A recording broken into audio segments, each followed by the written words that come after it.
Good afternoon, everybody. Welcome to the Toon review for Matchday Live. It is Newcastle United versus Ipswich Town from St James's Park. Full commentary of the game live here on the Toon review. And it is a different co-commentator today. I have with me Mr. Stato. Good afternoon, buddy. Good afternoon, Paul, the Magpie Massive, and everybody in Viewerland. And a special hello to Billy. I hope you are feeling okay today, my friend. Indeed. He will be watching, no doubt, and probably still very nervous about Newcastle United today, just like we always are before a game. Let's dive straight into the lineups, shall we? Because there is a change at Newcastle. We have in goal Nick Pope, and then we have Trippier, Cher, Tonali, Barnes, Isak, Livramento, Murphy, Willock, Byrne, and Bruno. On the bench, Dubravka, Ruddy, Botman is back, Wilson, Gordon, Kraft, Asula, Longstaff, and Miley. So no Joe Linton. Alex, he's out with a knee injury. Well, he's not been great for large parts of the season. Really, he always does go down holding a hamstring, a thigh, a knee, with his ridiculously Hulk-looking legs. There's always a problem with him, and so much tape on every part of his body. Obviously he's just got a problem. Who knows? I don't know if we've had any confirmation from anybody within the club whether this is he didn't. Maybe it was just a case of he just didn't make this game. Well, nothing or was is said, he was now it? out for a period of time? Nothing said in the press conference. Nothing really said in the build-up. There was no news that he wasn't involved in training, so maybe this is a recent thing. It might have just happened today. Possibly, but I would think if it's a knee injury, then either he's fallen down the stairs or tripped over a jam jar or something at home. Or they knew about this and just didn't say anything, obviously, to not give anything away to Ipswich. This is how the visitors line up. They go with Palmer, O'Shea, Wolfenden, Burgess, Greaves, Morsey, Taylor, Johnson, and Ciso, Clark, and Delap. Any thoughts on that lineup, Alex? I mean, it's a little bit different to what they've been using recently, isn't it? There's a few changes in that lineup. The front three, if you critique them individually with maybe a bit of bias, Johnson was always very good. Clark was very good in the Championship, and Ciso was really impressive for Brighton when he came through, and Delap's been great. So individually, they all can be dangerous players. Yeah. It's not really worked as well for them this season, but we still have to respect them. As Eddie Howe has said, they've had good away form. They drew and scored two goals away to Chelsea at Stamford Bridge. They beat Bournemouth away recently. So we've definitely got to be careful. But we should really be winning this fixture, in my opinion. Absolutely. Michael McIntyre with a super chat. Thank you, Michael. Phil, a member for 2 months, says, how are the Toon? We need a statement win today. And Bruno's Magic Hat has been a member for 25 months now on the channel. Thank you very much. Afternoon, Paul and Alex. Best of luck with today's commentary. Thank you very much for that. Botman back on the bench, Alex. Fantastic to see. But obviously, they will be sort of bringing him back very gently. But, Eddie did say in the press conference that it was good to see him back on the grass training with the group in full contact training now. So, obviously fit enough to be there. Do you think we'll see him at some part of the game, or do you think it's just to bring him back slowly? If he's on the bench, he's fit enough to play football as far as I'm concerned. So hopefully this can be a day in which the game is wrapped up and we can maybe bring on Sven for 10 or 15 minutes at the end just to give him a bit of a feeling of competitive football. So that then he's ready for the rest of the run-in. Yeah, I agree. Alexander Allard, member for 13 months. Thanks, mate. Wouldn't miss this game. Went to the NFL draft wearing my Tonali jersey and still woke up on time for this game. He's going 5-1 to Newcastle. Now, I did put out on X earlier on, Alex, for some score predictions. And my God, people are expecting lots of goals for the Toon today. Are you confident this time, going up against Ipswich? we've made mistakes before, of course, when we've predicted big wins for Newcastle against lower league opposition. But this feels very different now, doesn't it? It does feel very different, and there's still a lot of mistakes in this team. Defensively, I appreciate that we did win the cup, and then we went on a little bit of a run, but we've ebbed and flowed this season with defensive mistakes, and then going on good runs, and then a load of defensive mistakes again, where Fabian Schär is just in the wrong place and getting sold very cheaply. And we're just not concentrating it properly. We've had a lot of slip-ups against West Ham, Brighton, a lot of games we really frustrating to have lost them. So we need to make sure that we don't do that today. Hopefully, our attack can maybe not overcompensate, but maybe they can make sure that it's not a problem. So that even if we do fall asleep and we concede, if we can score a few goals, 2 or 3, then it doesn't matter if we've fallen asleep. But goal difference is going to be very important. So we need to keep it as tight as possible. Because Chelsea, of course, won their fixture today against Everton. So they are now on 60 points, 1 point above us with an extra game played. But they also have plus 19 goal difference to our plus 18. So the goal difference still may be a factor. We need to make sure we've got the goals and the goal difference as good as possible. And the win today would take us on to 62 points. And that would put us comfortably in third place on 34 games played. So we just need to get this win, because then we've got Chelsea to play ourselves, so we can mitigate that directly because we get to play them. But this Ipswich game is super important. It is, yeah. Michael McIntyre with another super chat saying, could you give the mug I won last night to Lady Sam? Yes, I will, Michael. No problem at all. No problem with that at all. Excuse me. 2 goalkeepers on the bench again today, Alex. A little puzzling, I have to say. But John Ruddy makes the odd appearance now and again, doesn't he? He does. Well, he doesn't. I don't know why we've done that. So who have we dropped out? We've got there's no Sean Neve and there's no Matt Targett on the bench. Yeah. So Botman's come in and then Ruddy's come in for those 2. So Target's obviously injured as well, then. That's all I can think of. As solid as he's been in the very few minutes he's played, he's on a lot of money to just not even be making match day squads. He was signed. I mean, how much did we pay for him? Was it 15 million on something good wages? Yeah, I mean, absolutely. The reported wages are quite high on 100. A lot of the journalists are stating that that's false. He's on nowhere near that money, so we can't be sure. But for somebody to not be able to make a match day squad, unless he's injured, but that makes it even worse because he's just not really been available. He's like the defensive Callum Wilson at this point. We need people who are available. So it is frustrating, whichever one it is for him. Bruno's Magic Hat is asking if Alex is staying for full commentary. Yes, I said at the start, he's my co-commentator today. So thoroughly looking forward to it. Shoulder 89, thank you for your super chat. Paul Billy, Paul Stato Billy, all great commentators, lineups. Don't see anything other than a big win today. How are the lads? I mean, going into it, the players, I guess, Alex, will be wanting to put right the wrongs from last week, of course. It was a heavy defeat. It was bordering on embarrassing. It could have been a very embarrassing scoreline. But I said at the end of the game last week that today's fixture against an Ipswich Town struggling at the bottom, looking like they're going down, it's kind of the perfect game to try and get the goal difference back that we lost. Well, I think the perfect game would be Leicester City at St James's Park or Southampton. Probably Leicester at St James's Park. I think that's the only one that's a guaranteed victory with how poor they are. So it's almost, however, this would seal their relegation today.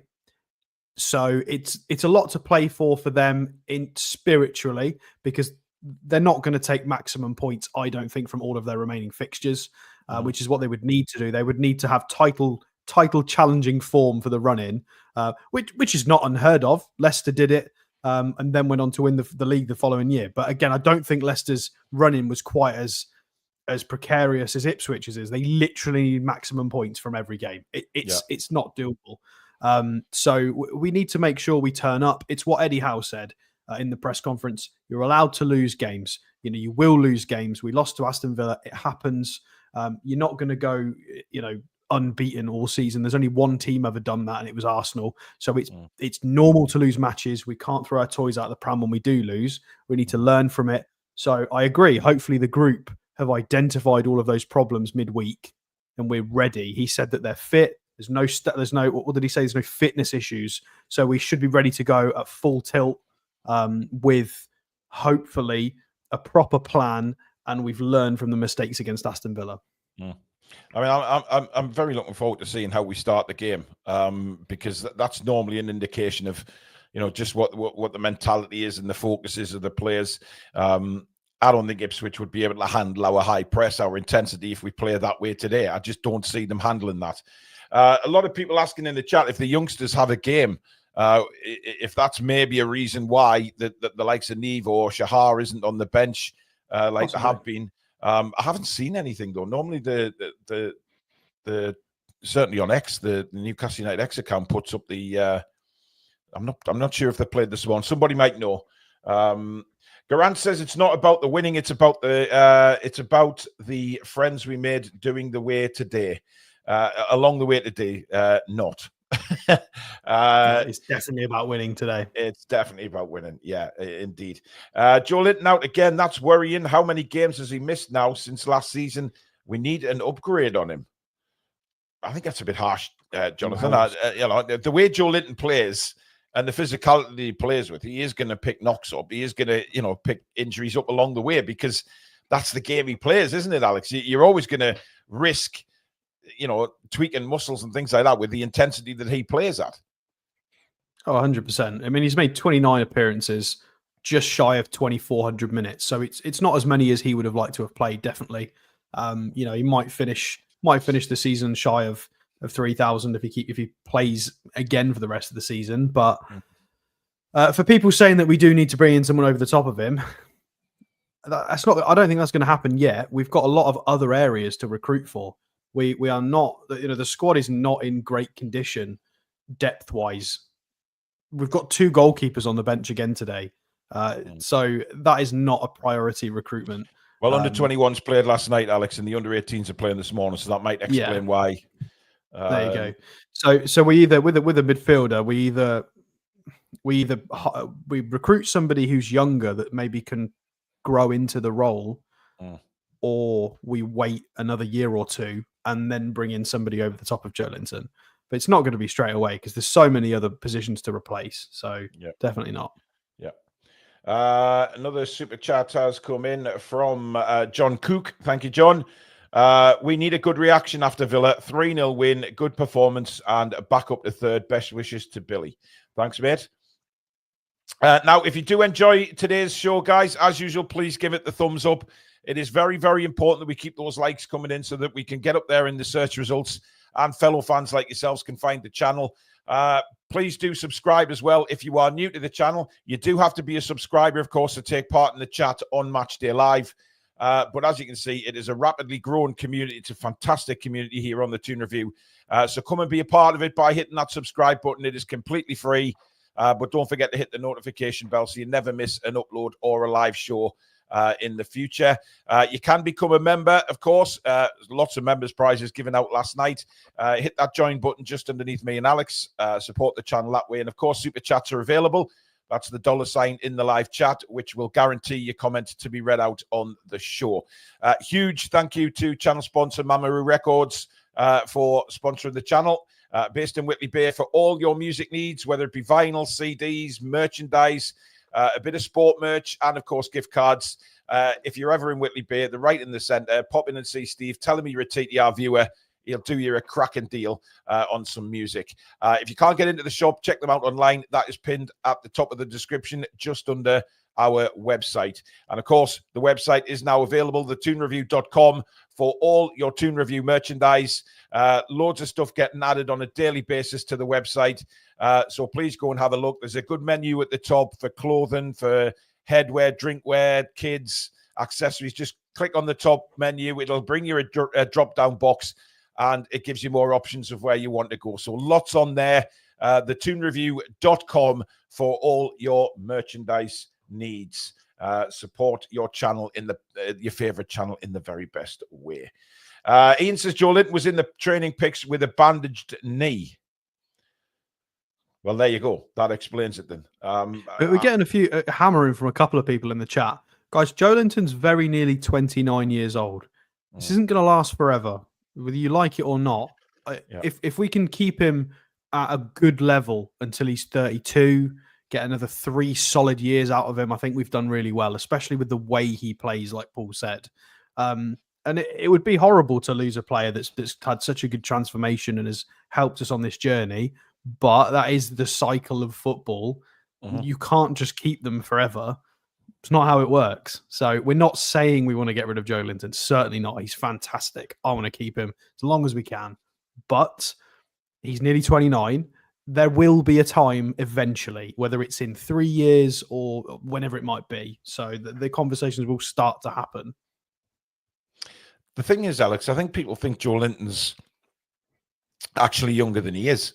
I don't think people realize that he's 29. Yeah, he's nearly 29. Nearly 29. So he's not the spring chicken he was when he first signed for the club. However, he's still an absolute beast in my eyes, and for a few years to come yet. Phil from Canada says, hi, everyone. Can't reply by name. I'm working. I can only listen. Stop the tractor just to get this text out. It's going to be a good one. Well, you enjoy doing what you're doing in that tractor, Phil. I presume could be anything in a tractor, couldn't it? Ploughing or whatever. Michael says, how can you replace a player like Big Joe? Would be quite a feat.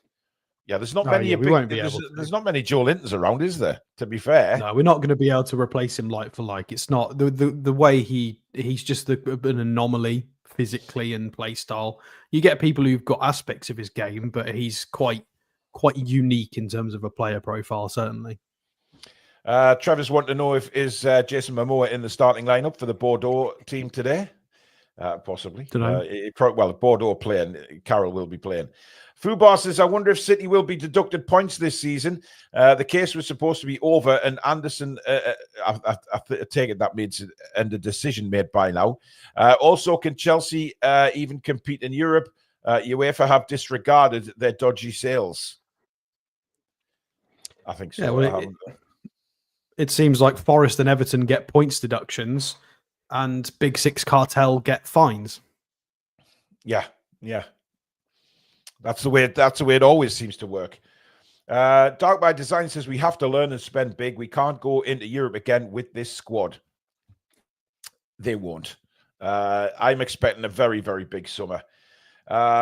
Dean says Willock should not be ahead of Miley. Disgrace. Yeah, but I think it's they play different positions, and I think given that Joe Linton, the position he plays in, Willock is the best suited to take that position. Alex.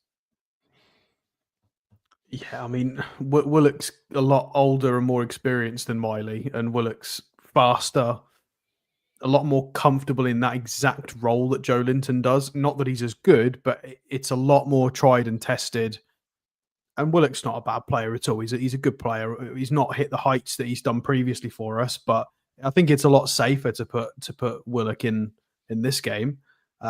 Miley's, I don't think, got the legs or the style to do what Joe Willock is going to do today. Different profile of players completely. Miley plays in the sort of role that Longstaff does, just a lot more technically gifted and still learning. So. No, I think they're very different players. I think it's a fair point to say that Miley's got a lot of attributes to his game that are better than Joe Willock's, and vice versa. Willock's a lot faster and can do slightly different things. Yeah, it just depends. I think Willock is probably a more appropriate fit for the role that's vacant. Yeah, which is Joe Linton's role. So it makes sense. Now the big question, as always, before every game, Alex, is will we see Will Asula? If we are a few goals ahead today, will he put him on? Will he give him a chance? We've only got Callum Wilson on the bench, apparently. So I don't know. Is the answer to that? I think it's a bit of a waste of time bringing on Callum Wilson when we could be using it to give him some experience. Will Asula, especially given the two early games for Jason Tyndall where we were we were definitely going to win both of those fixtures. We could have given maybe total, we could have given 20, 30, 40 minutes to Willisulla across those two fixtures as a substitute and just got him more experience. And we didn't do that. We gave it to Callum Wilson, which I get it. He's part of the leadership group and he's wearing the 9, but I don't know. It's hard. It's hard. Super chat come in from Jeffrey Brunt. Harry Bonnie lads, big J7 is the epitome of the mummy. More bandages than Boots the chemist. I'm struggling getting my beard down. Has got a sore throat. Oh dear. I'm sure it'll still go down, Jeffrey. Don't worry. John Mitchison's been a member for 16 months on the channel. Thank you, John, for your support. How many of our defence is over 30? We need younger defenders and with pace, in my opinion. I can't argue with that. I mean, we spoke about that many times, Alex, that the pace in the team is something that needs pace in the defence is something that does need addressing. 100%. It's just transfer windows. That's all we need. It takes time. It's recruitment. Unless we're going to bring back sort of Alex Murphy and players like that. But we've got Botman and Byrne on that side. I know Byrne's not blessed with pace and Botman's not the fastest either, but it's just all about recruitment. We need whoever's going to come in and challenge Fabian Schär, I think will be that player. It's just time. It's Jack's asking, would you two replace Murphy next season or get a young backup? Neither. Bring in somebody to compete for the place. Compete for the place, yeah. Look, I think Jacob Murphy probably knows himself more than anybody that Newcastle will be looking for another right winger in the summer. I don't think that's any secret, to be fair. But all Jacob can do is perform as well as he's doing now, and then next season fight for his place. And if we've got two really good right wingers fighting for the place, then that can only benefit the team because they're both going to want to be at the very highest level every time they start. So that can only benefit Newcastle. Dan Robinson with a super chat says, poor J7, he'll look like Mum Ra when he retires. Good game to rest him, as we'll need him for the Chelsea and Arsenal games. How will the lads give us a 4-0 win? It's a good point that by Dan, Alex. There may well just be that he has a little knee niggle, and it's I guess with Brighton, Chelsea, the games coming up, and Arsenal as well. They need Joe Linton for those, so it's kind of a good opportunity just to leave him out. I don't know. I disagree because he's really. I'd like to use him for every remaining fixture and then give him the summer off. Like it's a shame. Yeah. But it is what it is. That's why we've got Joe Willock. It's a squad game, so we'll just have to hope it gets sorted. And in regards to what you said earlier as well with Jacob Murphy, he scored enough goals and got enough assists this season that I think he won't mind that scenario. Before this season, it would have been, okay, Jacob, we're going to bring in the superstar or a very competent right winger, and you might have to play second fiddle. Where now it's going to be, look, we are going to bring in somebody, but if you play like you've been playing, you might be undroppable. So whoever comes in is going to have to work really hard to displace Jacob Murphy. And if people have a bad run, we've got someone else to swap to. So it's like Barnes and Gordon. We want that dilemma on the right-hand side. That would be amazing. Absolutely. As usual, please, no spoilers in the chat. If you are watching the game anywhere around the world, wait until me and Alex have commentated on the game, and then we can all talk about it in the chat. We are all subscribers in the chat, of course, so please respect those viewers that don't have access to the game and are purely just listening to the commentary. We will have to remove you, I'm afraid, if you are going to put spoilers in, and we don't want to do that. Let's just have a good game today, a good commentary, and good crack in the chat, and enjoy everything that we can at St. James's Park. I'm now loading into my system because we're very close to kickoff now. When I can find it, that is. Where's it gone? Oh, there it is. No, that's not it. Have you found it? We need more than a competitor to Murphy. We need an improvement. Yeah, but was he on like 20 goal contributions? Yeah, there's not many wingers, and like he's second only to Mo Salah as a winger with that kind of output really this season. So we're going to have to pay some serious money if we're going to bring in somebody who is on paper better and younger and going to hit the ground running. Like, that's a big ask. That is a really big ask. Certainly is. Well, I've got the players just going down the handshake line, Alex. Yeah, same. Good. Just had a glimpse of Eddie Howe, of course, back on the bench. This is how Newcastle United line up today. Pope in goal. Back four of Trippier, Shea, Byrne, and, of course, Tino Livramento. The midfield, Bruno, Tonali, and Joe Willock in to replace the injured Joe Linton, who is out with a slight knee problem. And, of course, the front three, as it has been for quite some time now, Jacob Murphy, Alexander Isak, and Harvey Barnes. I feel a bit silly saying this, Alex, but I want to see a bit more from Isak today. Yeah, maybe a little bit more physically and bringing players into the game. Mm-hmm. If I'm honest, I don't really care. I don't care. As long as Isak gets fed and puts away a couple of his opportunities, doesn't matter. He's one of those strikers where he's very lethal, very clinical. I just hope he's eaten his Weetabix today and he's done whatever his good luck routine is pre-match. And yeah, he just gets a goal. Maybe at least a goal would be fine. He's a striker. Would it be nice if he could do absolutely everything in the world as a centre forward? Yes, it would. But let's not be too spoiled. He scores a lot of goals, and if he struggles physically, I'd like to think that the back four aren't quite as difficult as some of the back lines in the Premier League. So hopefully he'll be all right. O'Shea, Wolford, Burgess, and Greaves are the back four. Palmer in goal. They go for a midfield of Ben Johnson, Sam Morsey, Jack Taylor, and, of course, former Mackham Jack Clark. They've got Enciso sitting just behind Liam Delap.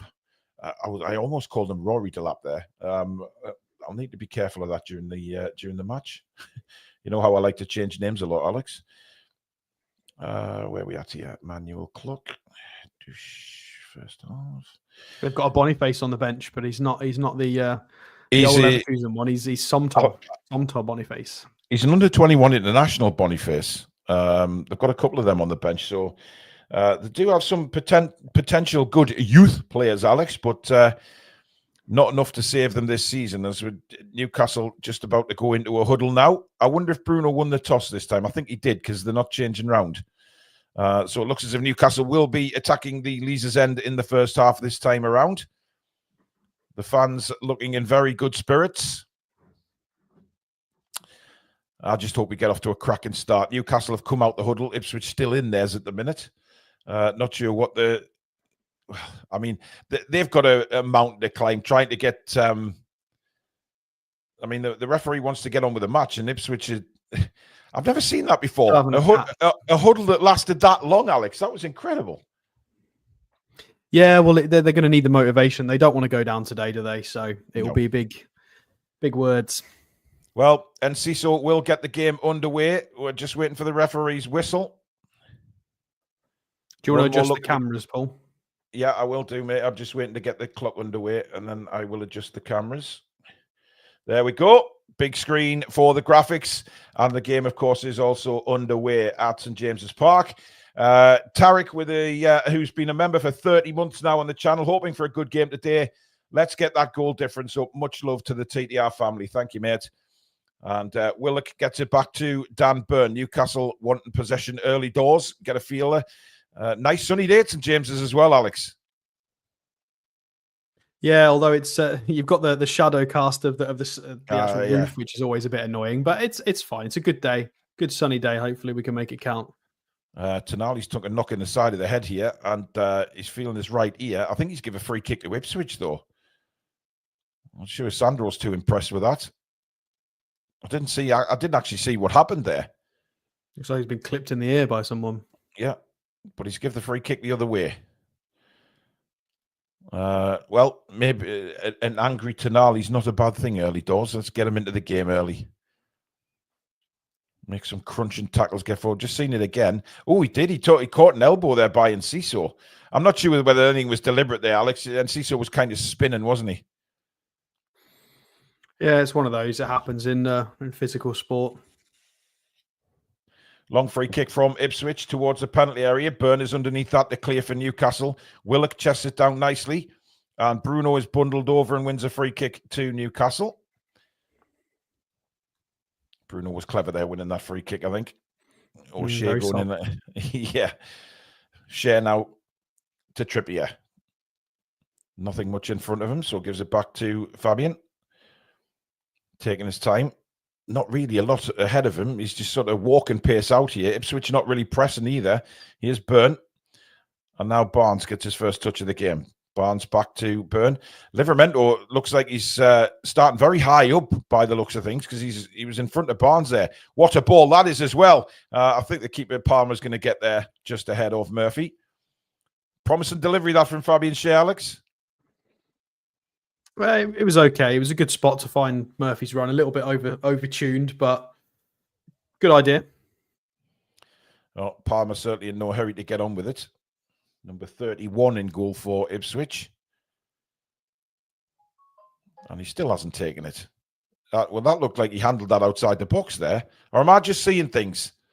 I mean, he was very close to the line there. Here's Delap now for Ipswich. But the ball had already gone out on the throw to Newcastle. Delap very quick on the march there when he got that ball. Scurried round Fabian Shea. But luckily for us, the whistle had gone. Here is Shea again. And now Nick Pope closed down very quickly by Enciso, who seems to be very hyped up for this one. Dan Byrne again. And Enciso right on top. And Byrne's give it away. Ipswich in the penalty area here with an opportunity. And it's gone wide of the post. And a big opportunity for Ipswich. But Dan Byrne, he was getting pressed by Enciso. Gave the ball away. And Ipswich almost opened the scoring, Alex. Careless stuff that. It was a shocking pass from Dan Byrne. Like, he knew he was being pressed and he played a soft ball to the fullback. It was never going to get there. It got intercepted. We need to be a lot more careful with it at the back because Ipswich are pressing very aggressively. It was Jack Clark with the shot that, in fact, I think it's a corner to Ipswich, isn't it? Looked like Trippier managed to get a toe on that. A very interesting formation for the corner for Ipswich. It's like a four-man queue for Marks and Spencer's right there. But anyway, Enciso takes the corner for Ipswich. Headed away by Byrne, but it's not a great header. Volleyed back across. Byrne sticks a leg out again. Headed back into the penalty area. Two Newcastle players going for the same ball there, Byrne and Shea. And eventually Newcastle sorted out and break now with Tonali down the right-hand side. Sandro looking for the run of Barnes. It's a beautiful ball by Tonali, and that might go for a corner to Newcastle. No, Palmer's done well to keep it in and send it for a throw-in. But it was all hell breaking loose at the back there for Newcastle.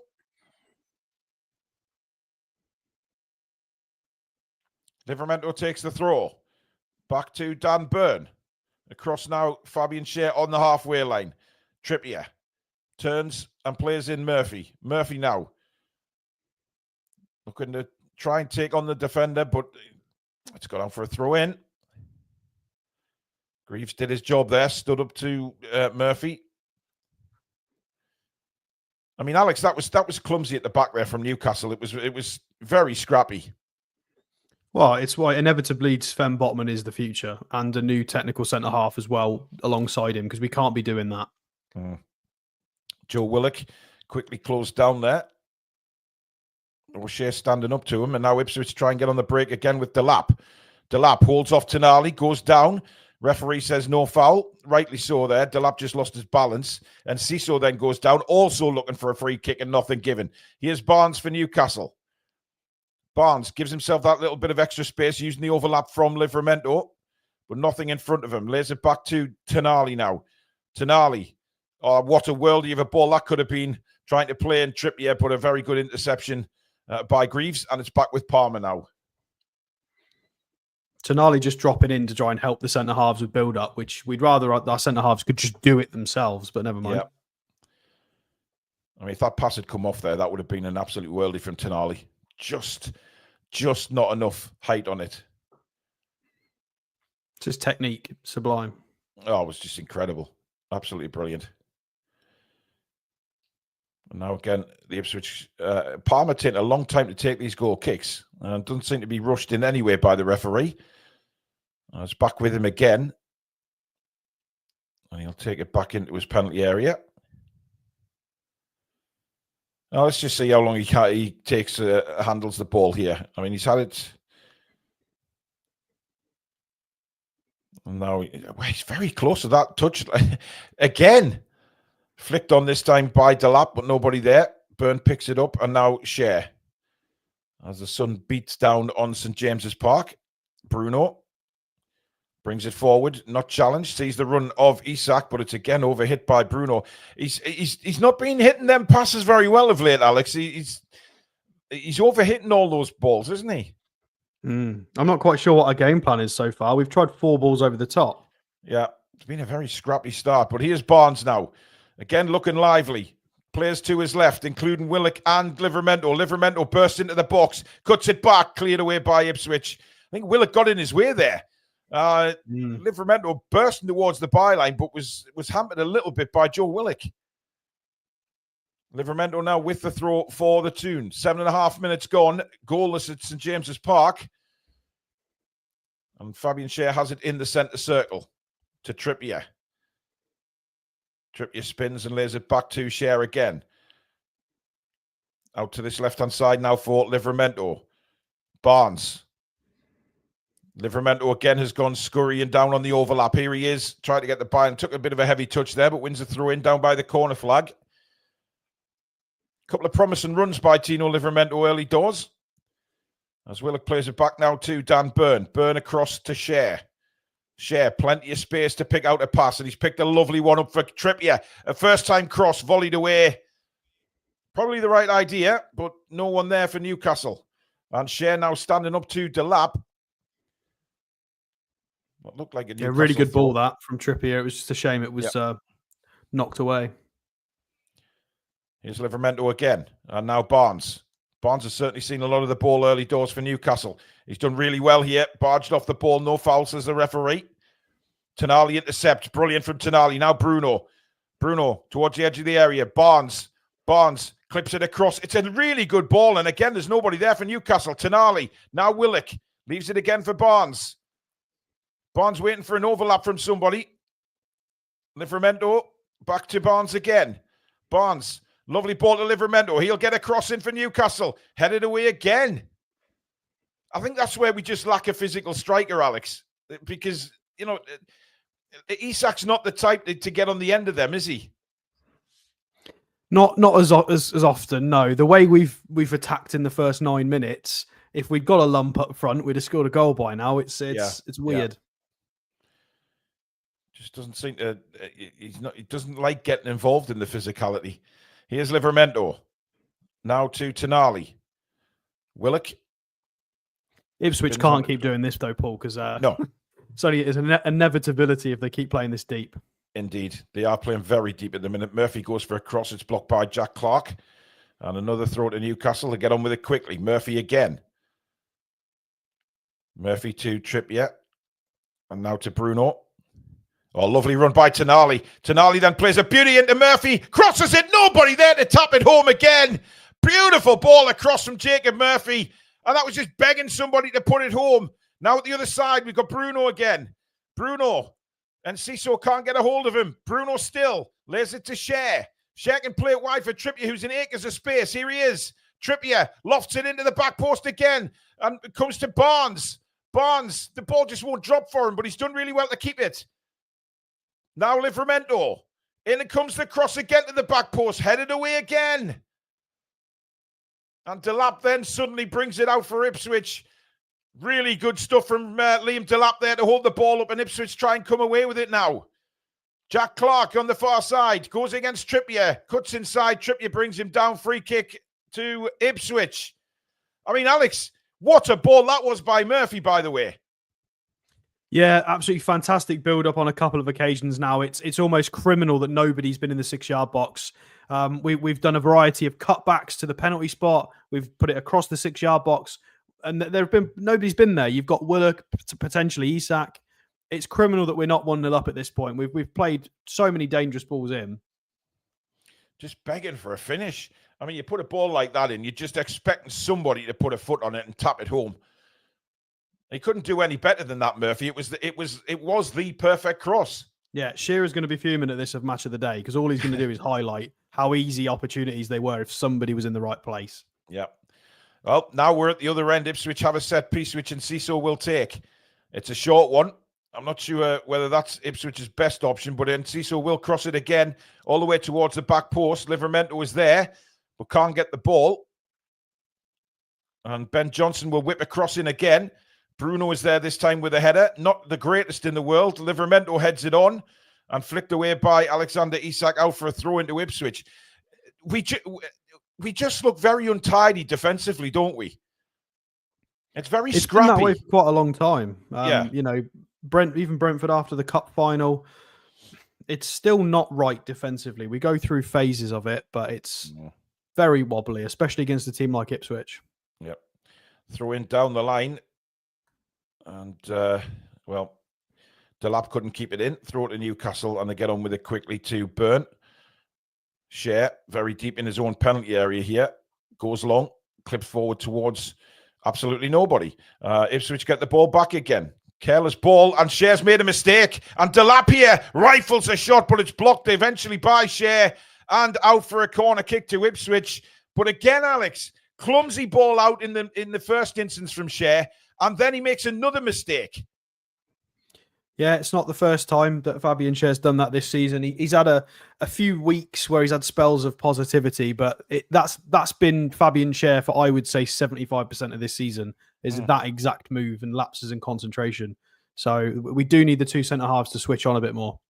He did well in the end to block the Delap shot, but you can't give him chances like that all the time.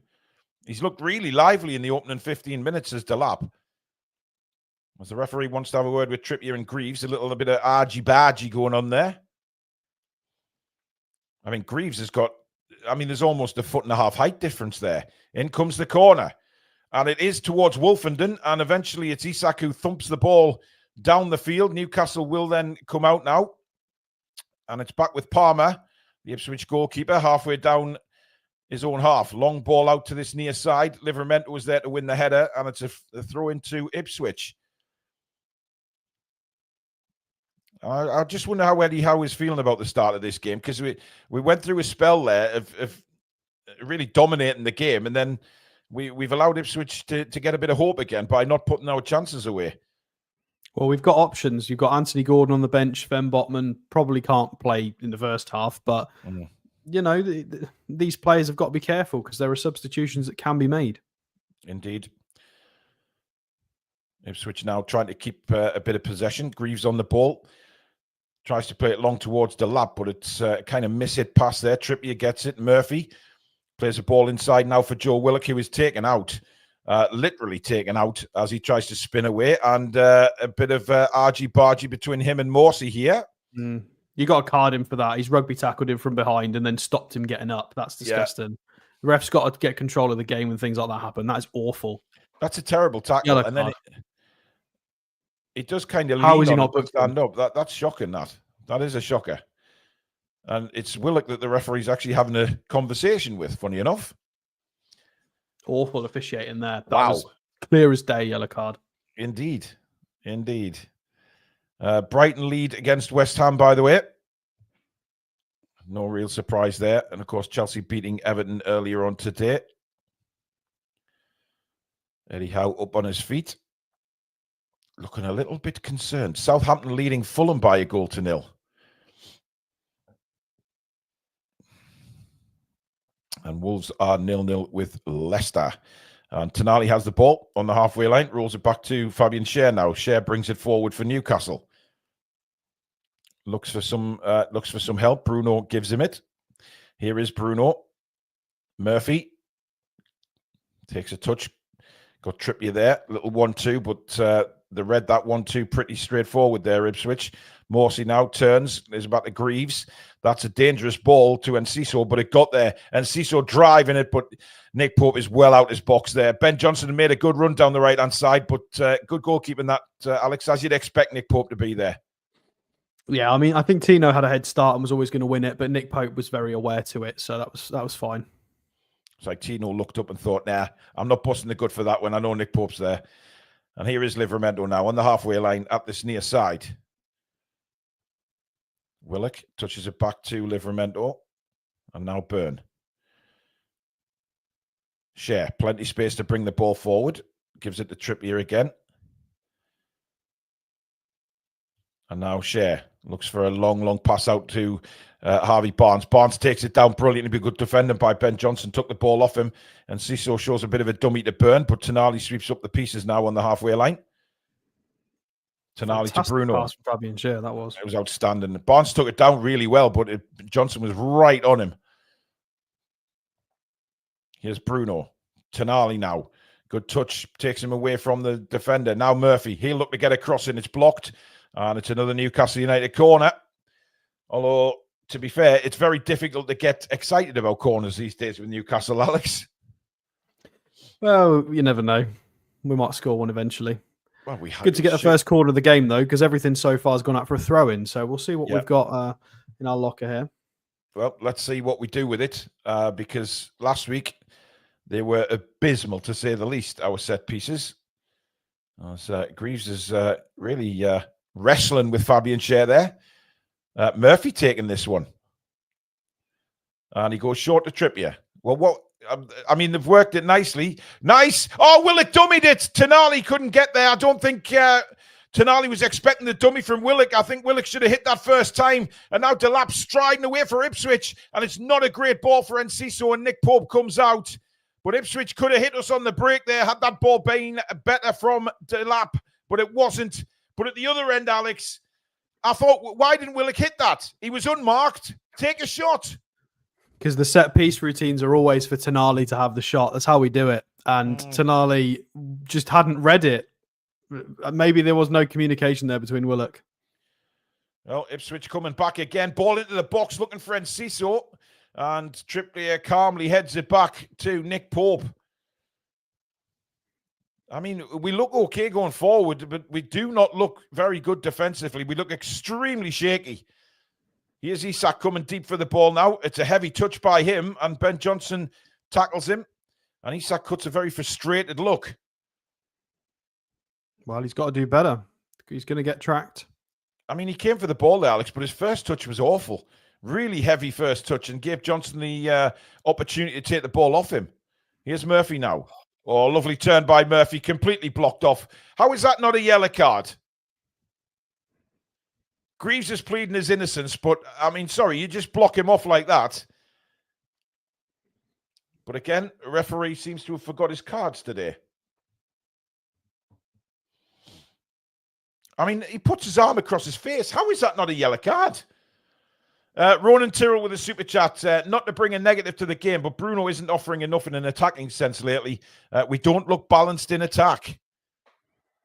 Well, Bruno hasn't been at it for a while now. I think it's fair to say a lot of Newcastle fans have commented on that. But again, Murphy having a conversation with Greaves there. I mean, nothing came from the free kick. Bruno played the ball, but again, it's not at the right pace from Bruno. Overhit. And that's what he tends to do at the minute. He's overhit. And as Ipswich seem to be having a conversation here to take the bloody goal kick. Look, they're having a fight. They're having a fight over who takes the goal kick. That is, I've never seen that before. But what it does do is it wastes a little bit of extra time for them. But they need to win games. They can't afford points, so I don't know why the time wasting, Alex. Seems a bit silly to me. They want to try and score one cheeky goal and run down the clock as much as possible. So, yeah, they don't need a long game. Trippier with a throw-in. Nothing happening from the goal kick. Eventually, the goalkeeper, it was a terrible goal kick after all that fighting and argy-bargy. Now Livramento. 70% possession so far from Newcastle, as you'd probably expect in the first 20 minutes, but no goals. And we haven't forced the Ipswich keeper into a save yet, Alex, which is more concerning, given the opportunities we've created. Yeah, it's not been good, but loads of big chances and reasonable opportunities engineered, but we've just not been at the races with the final ball at all. Fighting positionally as well, just not been there. That was an awful pass by Fabian Schär there on the attack. He gave it straight to the Ipswich centre-back. Now Willock. Barnes. Barnes running at Johnson again. Inside for Tonali. Tonali's touch was very heavy, but did well to get past Enciso. And now Barnes again. Johnson is there for company for Ipswich. Barnes, little chip back to Tonali. Tonali across, good ball to Share. Share will go down the other side to Trippier. Opportunity to get the ball in again. In it comes, and again, over the head of Isak, and He's it's not gone in the back there. of the net, and the referees give a free kick. He's not fouled him there. That's not a foul. He just stood there. That's not how you can't foul anybody if you don't move. It hit the back of Bruno and went in the net. I mean, Bruno wasn't even looking at the goalkeeper. VAR have got to get involved there. Bruno's not moved. You can't foul somebody if you stand still. That's not on. I mean, I don't know why the referees disallowed it. He's saying VAR will have a look, but I'm not. I mean, we'll see it again here. Trippier launches it in over Isak. It's a header. Yeah. Bruno's done nothing wrong. Bruno's literally just stood there. That's a goal. I mean, the problem is hands down. The only problem I can see VAR looking at, Alex, is the fact that, well, has he give it? No. Decision is a foul. VAR have said no goal. Yeah. That is criminal. Bruno's been pushed into the goalkeeper. We're just seeing the slow motion again. Yeah. I mean, that... Oh, come on. Oh, are you that is kidding a disgrace. me? Are you actually kidding me? Nah. That's a huge mistake from the referee and the VAR. Not even remotely controversial. That is categorically a mistake. Wow. That is a pathetic decision from VAR. And especially when you see it in slow motion, Alex, it makes it even more bizarre. It's not even controversial. The goalkeeper seems to run into Bruno more than anything. And it just hits Bruno and goes in the net. That's a shocker. Anyway, Livramento does really well to win the ball back off Johnson. Len Simmons with the super chat. At long last, we are using Murphy for a corner, like I've been saying should be happening. Yep. Ball is looped into the penalty area again. Comes back to Trippier now. Trippier to Murphy. Murphy looking for support. Gets it from Bruno now. Bruno held it up well. Nice little ball down the line for Trippier. In it comes again. Headed behind. It's another corner. Trippier disappointed. He didn't do better with that cross, Alex. Really annoyed with himself. Yeah, but the pressure's on now for Ipswich. They've done very well for 24 minutes, but we're just going to keep going. We've got to make it count at some point soon, though, because otherwise Ipswich will start to believe. Yeah, which we don't want to happen, but we should be one up, let's be fair. There's no reason at all that goal should have been disallowed there. Shocking decision. Anyway, Trippier's corner. And again, I mean, it floated to the back post. Nobody there. And it's now Bruno who's picked the ball up on this near side. Down the line for Tonali. Tonali to Bruno. Bruno. All the way back now to Livramento. To Murphy. Murphy can play it out wide again for Trippier. Trippier an opportunity to cross again. In it comes. Headed away by Wolfenden this time. And Delap is there to head it on. And Ipswich try and bring it away. Trying to play it out from the back, Ipswich. Eventually, they do hit a long ball. And then Sisso's won the ball there from Willock. And it's left for Nick Pope just to roll it to Dan Burn. Newcastle want to get on with it very quickly. They know that they're on top here, but they just can't get that goal at the minute. Dan Robinson, it's not a mistake, it's corruption. Maybe you're right, matey, but here's Livramento down the left again. Cuts back this time onto his right foot. Looks for support. Gets it now from Burn. And across for Fabian Schär. Lots of space for Schär to run into, but he doesn't. He lays it to Bruno. And now Trippier. Trippier out wide to Murphy. Murphy cuts inside. Lays it back for Kieran Trippier again. Now Bruno. Bruno with his head up. Not going to cross it. Sees the runner Murphy. Flicks it through. Good ball. Murphy now. Tries to spin it back to Bruno. It's not the best ball from Murphy, and Ipswich managed to bring it away. But there's nobody up front for Ipswich at the minute. Everybody back defending. Johnson now. And he tries to take on Barnes and in turn takes it out of play. I don't think the manager will be too happy with that kind of play. Just get rid of the ball. Here's Bruno. Livramento to Barnes. Barnes for Tonali. Tonali did see an early run from Trippier there, but he stopped. And Trippier acknowledges him. It's very frustrating, Alex, but I want to see more. I really want to see more from Joe Willock. He's just not in the game. Yeah, I think we need a bit more pace on that left. Of course, Barnes has been fantastic so far, but well, in recent weeks. But I feel like Gordon might offer a bit more. You've got players going down off the ball as well. This referee needs to open his eyes and get a hold of this game because Well, there's potentially 3 yellow card offences, an incorrect decision with the goal. Willock brought down off the ball. The referee's having a nightmare. And we're 26 minutes in. Well, Willock's not very happy at all. It looked like Willock was actually rugby tackled there. We'll just see it again. And Morsey's all over him. He needs to go. I'm sorry. This is getting stupid now. He's rugby tackled him twice. That's 2 from Morsey. Willock's having none of it. They're having a little conversation there. How is the linesman or anybody not fucking seeing this? Needs to get VAR check, surely. You can't just grab someone's head and pull them to the ground. How is that not a red card offence? Well, the referee stopped play here, so I don't know whether VAR are actually looking at this for violent conduct. I mean, he's already got away with one. They are looking at it for violent conduct. So I should bloody hope so. Dragged him to the ground by his head. Off the ball. Nowhere near the ball, just in the middle of the park. Well, play has gone on. They've carried Nothing given. Unbelievable. Wow. Dear me. How? Hey. Rowan Melville with a super chat. Can't forget the keepers are a protected species. Well, it was just pathetic. That he comes out, he runs into Bruno to punch the ball. He bounces off Bruno and gets the bloody free. I don't understand VAR looking at that goal and not thinking that's an error by the goalkeeper. There is no foul at all there. And then we've just seen Morsey get away with another bloody rugby tackle. I think that's 2 big mistakes within half an hour from the VAR and the referee. Certainly is. Shea now making his way towards the penalty area. Clips it out wide for Trippier. Trippier down the line for Murphy. Good ball. Murphy tries to get it across.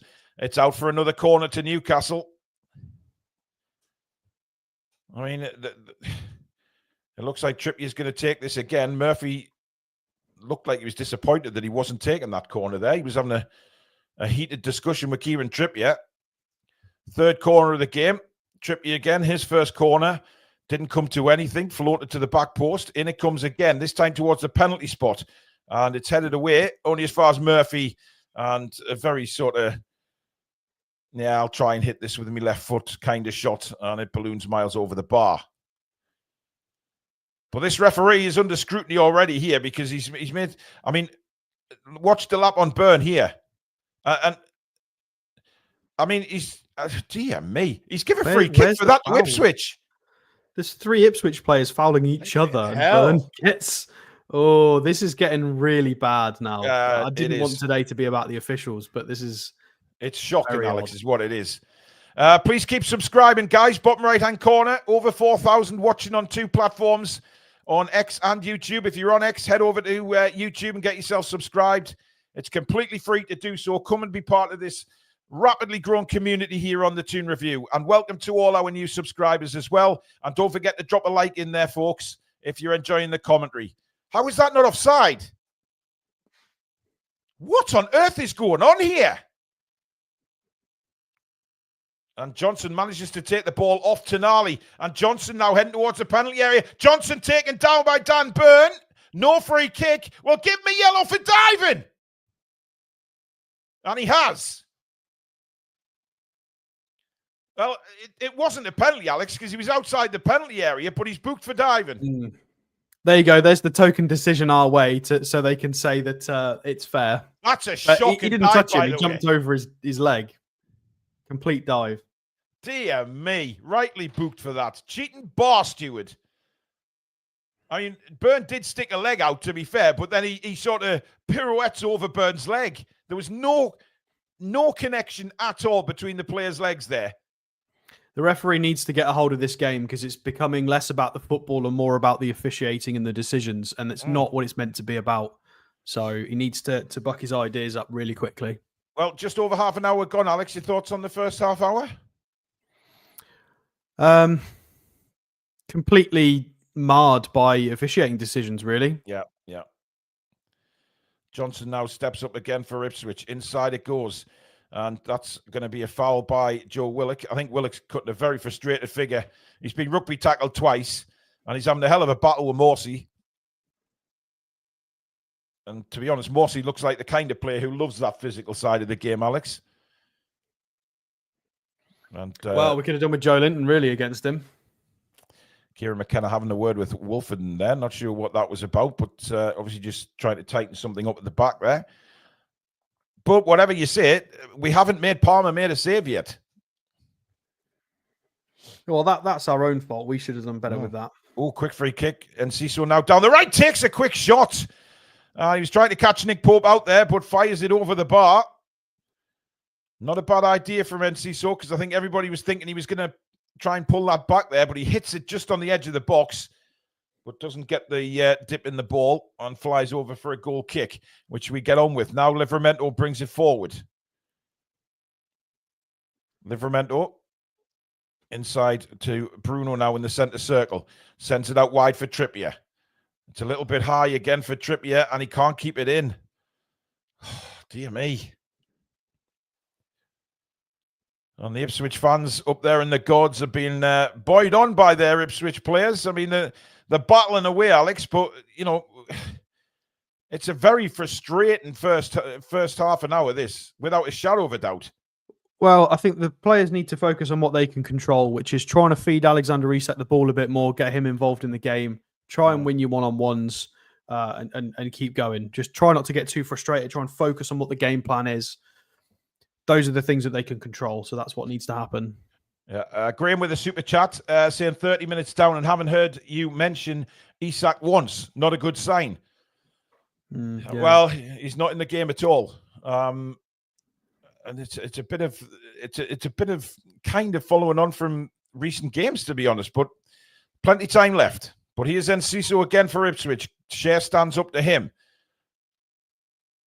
Good pressing by Bruno again. Greaves on the ball, sends it across to Wolfenden, who has a bit of space here for Ipswich in his own half. Burgess inside again for Enciso, who's trying to get in the game a lot, but good out strength by Tonali. And Enciso then brings Tonali down. Enciso is furious with the referee. I think most people are in this first half. Well, the only yellow card we've had so far is for a dive, not for any of the fouls, which is bizarre. Yep. Madness. Here's Trippier to Shea now. Shea brings it forward. Willock had made a run, but nothing much in front of Fabian Shea, but he just says, right, I'll walk it forward as much as I can. Lays it off to Willock. Tonali, quickly to Livramento now. Livramento towards the penalty area. Lays it back to Barnes. Barnes on the edge of the box now. Clips it in. It's a beautiful ball by Barnes, and it should have been a goal. Isak is headed over the bar. And again, a chance goes begging. We don't even work the bloody goalkeeper. It was a brilliant ball in from Barnes, Alex, just deserving of a finish. Yeah, it was a good clip. It was very similar to the assist he got where Fabian Shea scored the other day. It was just a bit shorter to Isak. Completely Isak mistimed can't direct it goalwards. He's completely mistimed it. Here's Murphy now. Long ball to the back post. Isak again. He's volleyed over the bar. There's now that nobody. One Sorry, Alex. Go on, mate. That one should have been a goal for sure. Well, Ipswich tried to play it out disastrously so. Great cross from Murphy. Isak at the back post, completely unmarked. I'm not sure what he's even trying there. He's trying this little sort of side foot thing that I think, didn't he score like that at Forest? Yeah, he scored like that a couple of years ago when he came back from injury, didn't he? Oh, improvised finish just didn't work. I think you're being very generous with that header, Alex. I'm telling you, because that was unmarked and he completely mistimes his header. It's not one of his best attributes. That's a certainty.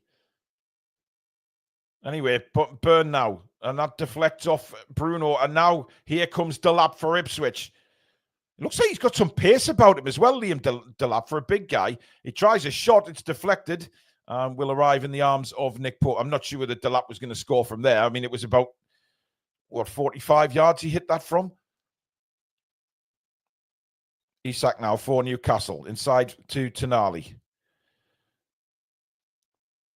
And we one thing we don't want, Alex, is frustrations to grow. But that's a great ball by Trippier down the line for Murphy. Murphy gets to the ball in plenty space to cross it. And again, this time Willock can't get on the end of it. Byrne does well to fight off Enciso. Back to Isak now. Skips away from Johnson. That's a yellow card, referee. Gotta be. Come on. That's got to be off. He's off. He's off. He is off. He's off. It's got to be. Well, he's off. It's a double yellow card now for Johnson. I mean, you've got nothing to complain about, son. You tried diving, and then you pull back on Isak there. It's clearly a yellow card, mate. And Ipswich down to 10. Shocking. Shocking from Johnson. And Yeah, I mean, Kieran Isak's McKenna, done him there. He's span him, and he's pulled his shirt, held him back. It's a clear yellow card. And Ipswich are lucky. This is the only player they've had sent off, to be honest. I mean, that's rank bad from Johnson. Knowing he's on a yellow card, I mean, just let him go. If you're Kieran McKenna, you're furious with that. Look at that. Arm around him, drags him back, yellow card. I mean, there's not even it's not even a talking point, Alex. No. Well, I mean, to be fair, though, we've had 2 or 3 situations that I believe were open and closed cases, and he's not given them to us. So, but that was the right decision. That's a yellow card offence, and rightly so, he's been sent off. Indeed. Anyway, Newcastle United now playing against 10 men, still goalless, 37.5 minutes. Let's see what we can do with this set piece, and it's a free kick from a really good angle. It's a short one. It's a lovely move. It's a training ground move, and it's deflected out for a... Is that going to spin out for a throw-in? Yes, it is, by the corner flag. Barnes just couldn't get the direction on the shot there. I think he was trying to curl that towards the far post. But huge opportunity now for Newcastle. It's been a frustrating first half so far, but now I think it'll be backs to the wall for Ipswich for the rest of this game. At least I'm hoping it is. Murphy now to Willock. Willock to Byrne. Byrne sees Livramento and now on to Barnes. Barnes again on the edge of the penalty area. Bruno to the back post.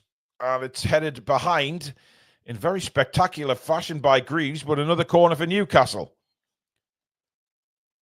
Taken quickly by Murphy. And now Trippier back to Murphy. In comes the cross. Headed away again. Comes to Isak on the edge of the box. Isak tries to make a bit of space for himself. Rolls it to Willock. Willock now turns. Floats the ball back in again. Headed away. Livramento on to Barnes now. Barnes. Still Barnes. Gets a beautiful left-footed cross. His known black and white shirt again. And Delap goes down under pressure from Tonali and wins a free kick for Ipswich. I think he's faked that. Well, he's got a smile on his face. I think he definitely did. Yeah, he's faked it. Tonali's not touched him. Yeah. I mean, listen, it's given his team a respite, which, you know, if you're Kieran McKenna there, you're saying well done. Well, I just think the referee's been completely sold for... He's barely got anything right. I mean, I know they've had a man sent off, but he's got so much wrong and he's missed so much. It's been an awful refereeing performance so far. Well, and they're making first-time subs. Jack Clark has gone off, and on comes Ben Godfrey, formerly of Everton. But Jack Clark, I think, well, McKenna's had to make a change. He's had to get another defender on, hasn't he? Well, he's not a particularly good defender, so hopefully we can make this count even more. Yeah. I like coffee with a super chat saying Murphy would be screaming, just put it in the net. Absolutely. Some of the deliveries he's put in today deserve it, and Barnes both have deserved people getting on the end of them. Well, we've got a long time to make it count now, so yeah, we'll be fine. Keep subscribing if you're new to the channel, guys. Bottom right-hand corner. Come and join a fantastic community here on the Toon Review. It is completely free to do so. Barnes knocks it back to Byrne. Again, this is going to be Newcastle United. It's going to be defense against attack for the majority of the rest of this game, I would imagine. Here's Bruno. Oh, great ball this time by Bruno. Murphy looking for Isak. It's saved and somehow does not go to Willock. And Ipswich survive again. How on earth have we not scored there? Brilliant Willock ball by Isak in the place. Sorry, brilliant ball by Bruno. Murphy crosses against, just wanting somebody to put it in the net. And again, we can't get a black and white shirt on the end of it. Trippier with another corner for Newcastle. Driven towards the far post. Headed away. And another corner, this time from the other side. Flaming He's hell. nearly scored with that one. Shave my testicles with a rusty razor. Honestly, I cannot believe this is still 0-0. And Godfrey having a good old tussle on the far side there with Alexander Isak. Corner's taken short by Trippier to Tonali. Now Livramento. Back to Trippier. Trippier down 4. Good Barnes. Now a chance. And still no finish from Newcastle. How on earth are we not putting this ball in the net? It is becoming criminal. And Ciccio throws himself to the floor. Referee says, play on. Get up, you pink-footed tart. In comes Tonali now. Lays it to Burn, but he hasn't got a right foot. Back to Tonali on the edge of the penalty area. Crossed in again. And a header from Willock. Bruno off the line and out for a corner. Can you believe what is going on here? Ipswich are furious they didn't get a free kick. And Ciccio fell to the floor, complaining that he'd been stamped on. Well, I'm not sure. But anyway, how does this not go in, Alex? It's mental. It's like the third attack in the last 5 minutes where they're just clearing stuff off the line. They are fighting for dear life here. We could have had 4 or 5 goals if we'd have just been a little bit more clinical with a bit more luck. Fantastic effort from Bruno, by the way. Overhead kick. And a brilliant It was a good clearance, but Bruno will be gutted. He's not going to goal out of that. Well, Ipswich are furious with a challenge on Ciccio. I think the VAR have... What are they looking at? Are they looking at a potential red card here? No, I hope not, because nothing's happened there. That's not a red card, even if it was a foul. Bloody hell. Get on with the game, man. Oh, Trippier doing a Freddie Mercury pose on the corner flag there, but now the corner will get taken. Delap and Byrne really going at it in the middle there. And the referee is going to have a word with him. And he's booking Dan Byrne and Delap. There's no need to book them, referee. Just tell them just to calm it down, man. What the fuck are you booking them for? Oh, dear me. This referee, Alex, I'm sorry. Absolutely pathetic. All they're doing is jostling. Just tell them to jostle a little. It's a physical game, for God's sake. We called it early on. He's lost control of the game. Yeah. Short corner by Newcastle. Murphy to Trippier. I'm not sure what the plan was with that corner, but it was dreadful. But we got the ball back again with Livramento now. Central and lays it to Tonali. Tonali with plenty space. Tonali clips it towards Murphy on the far side. Beautiful ball brought down well by Murphy. Now Bruno swings across in again, bouncing around. Isak! Oh my God, that's what a ball that is for Murphy on the wing. Here's Murphy. Back to Tonali on the edge of the box. He's hit the crossbar and somehow doesn't drop in the net. How the fuck have we not scored? It is unbelievable. What a hit by Tonali. And the rebound somehow does not find a black and white shirt. And then he's I've never seen anything like it. Murphy. Crazy. Murphy's ball in the box again. Willock is there, but it's cleared away into the sky by Ipswich, and somehow they survive. It's like the goddamn Alamo. And there's another terrible foul on Tonali, but the referee waves play on. Ball across. Murphy at the far side. Blocked again. And out for You need to go and book whoever took Tonali out there. Newcastle get on with it quickly. Bruno on the edge of the box as well. And that's a foul. Penalty, referee. Newcastle are furious. Murphy is the man that's gone down, and Ciccio looked like he took him down. Do we get a penalty?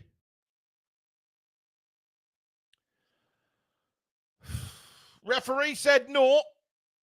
Are VAR going to have a look at it? Yes, they are. Well, this looked like a foul any day of the week, Alex. I mean, we've had it given against us, so you got to give it. This is mental. VAR are going to check it.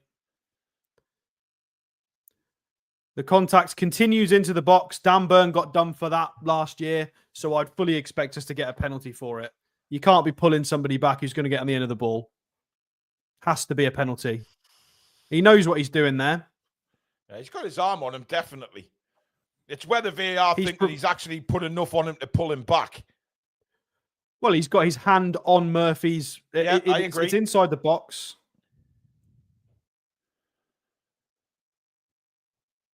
Well, no decision's been made as yet. On-field review. He's going to go and check it. Yeah, he's going to the screen. I wouldn't count your chickens yet, Newcastle fans. This referee can be very surprising at times. Ronan Tyrrell with another super chat saying, Bruno much improved in the last 10 minutes. Yeah, he's put some really good balls in. Obviously, they've got across to say to the referee, well, you know, it's... I mean, I think it's a penalty, Alex. Yeah, well, it's inside the box. Murphy was going to get onto the through ball inside of the box, and he's been pulled back, right hand on Murphy's right arm to prevent him getting on the end of it. It has to be a penalty. It has to be. It's clear that there's contact. He's pulled him back. It's inside the area. That angle tells you even better, Alex, the one we're looking at now. There's the pullback there. Yeah, I don't even think it's debatable. I don't see how you can't give it. Well, he's having multiple looks at this, the referee, so he's clearly not 100%. Bruno's looking at here we go. Penalty. Definitely the right decision. It would have been weirder to not give it, really. Because what is your justification for not giving it? Who the hell knows? Now, who takes the penalty for Newcastle? Will it be Isak? I would imagine so. 1 minute of additional time, by the way, of which we've had 3 now. It is going to be Isak to take. There's no doubt about it. No spoilers in the chat. Absolutely. Wait until we've commentated on it. If you're ahead of us or watching anywhere around the world, please just wait. I mean, this will do Isak some confidence as well because he's been very quiet again in the first half. But by oh my, we should be in front anyway, if we're openly honest. But a big, big penalty this right at the end of the first half for Newcastle.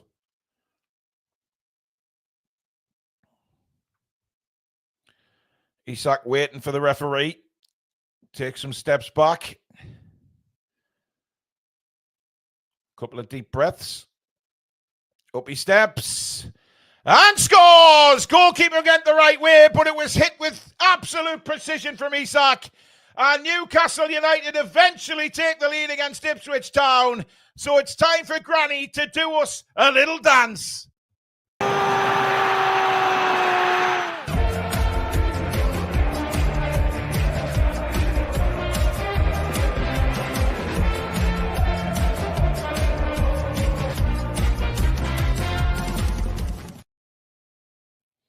So there you go, Alex. A beautifully hit penalty.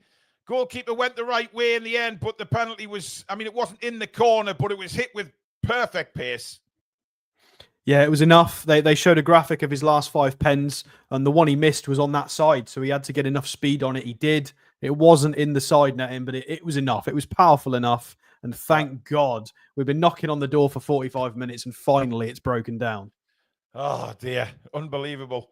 I mean, it's took a penalty to get us in front, but we've been knocking on the door for such a long time now, begging somebody to put the ball in the back of the net.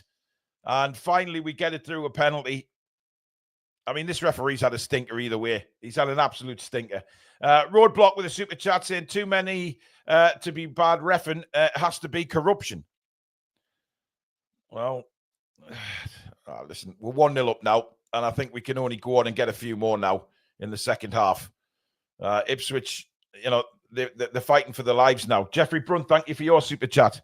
They're fighting to stay up now. They've got to come at us. And that's going to leave an awful lot of gaps, Alex, at the back, you would think.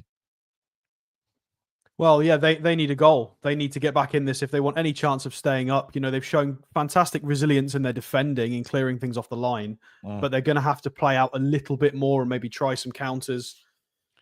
Well, there is the halftime whistle, folks. An absolutely crazy first half. There's no doubt about that. Absolutely mental first half in which Newcastle United continually knocked on the door. Couldn't get anybody to put the ball in the back of the net. Ipswich go down to 10 men.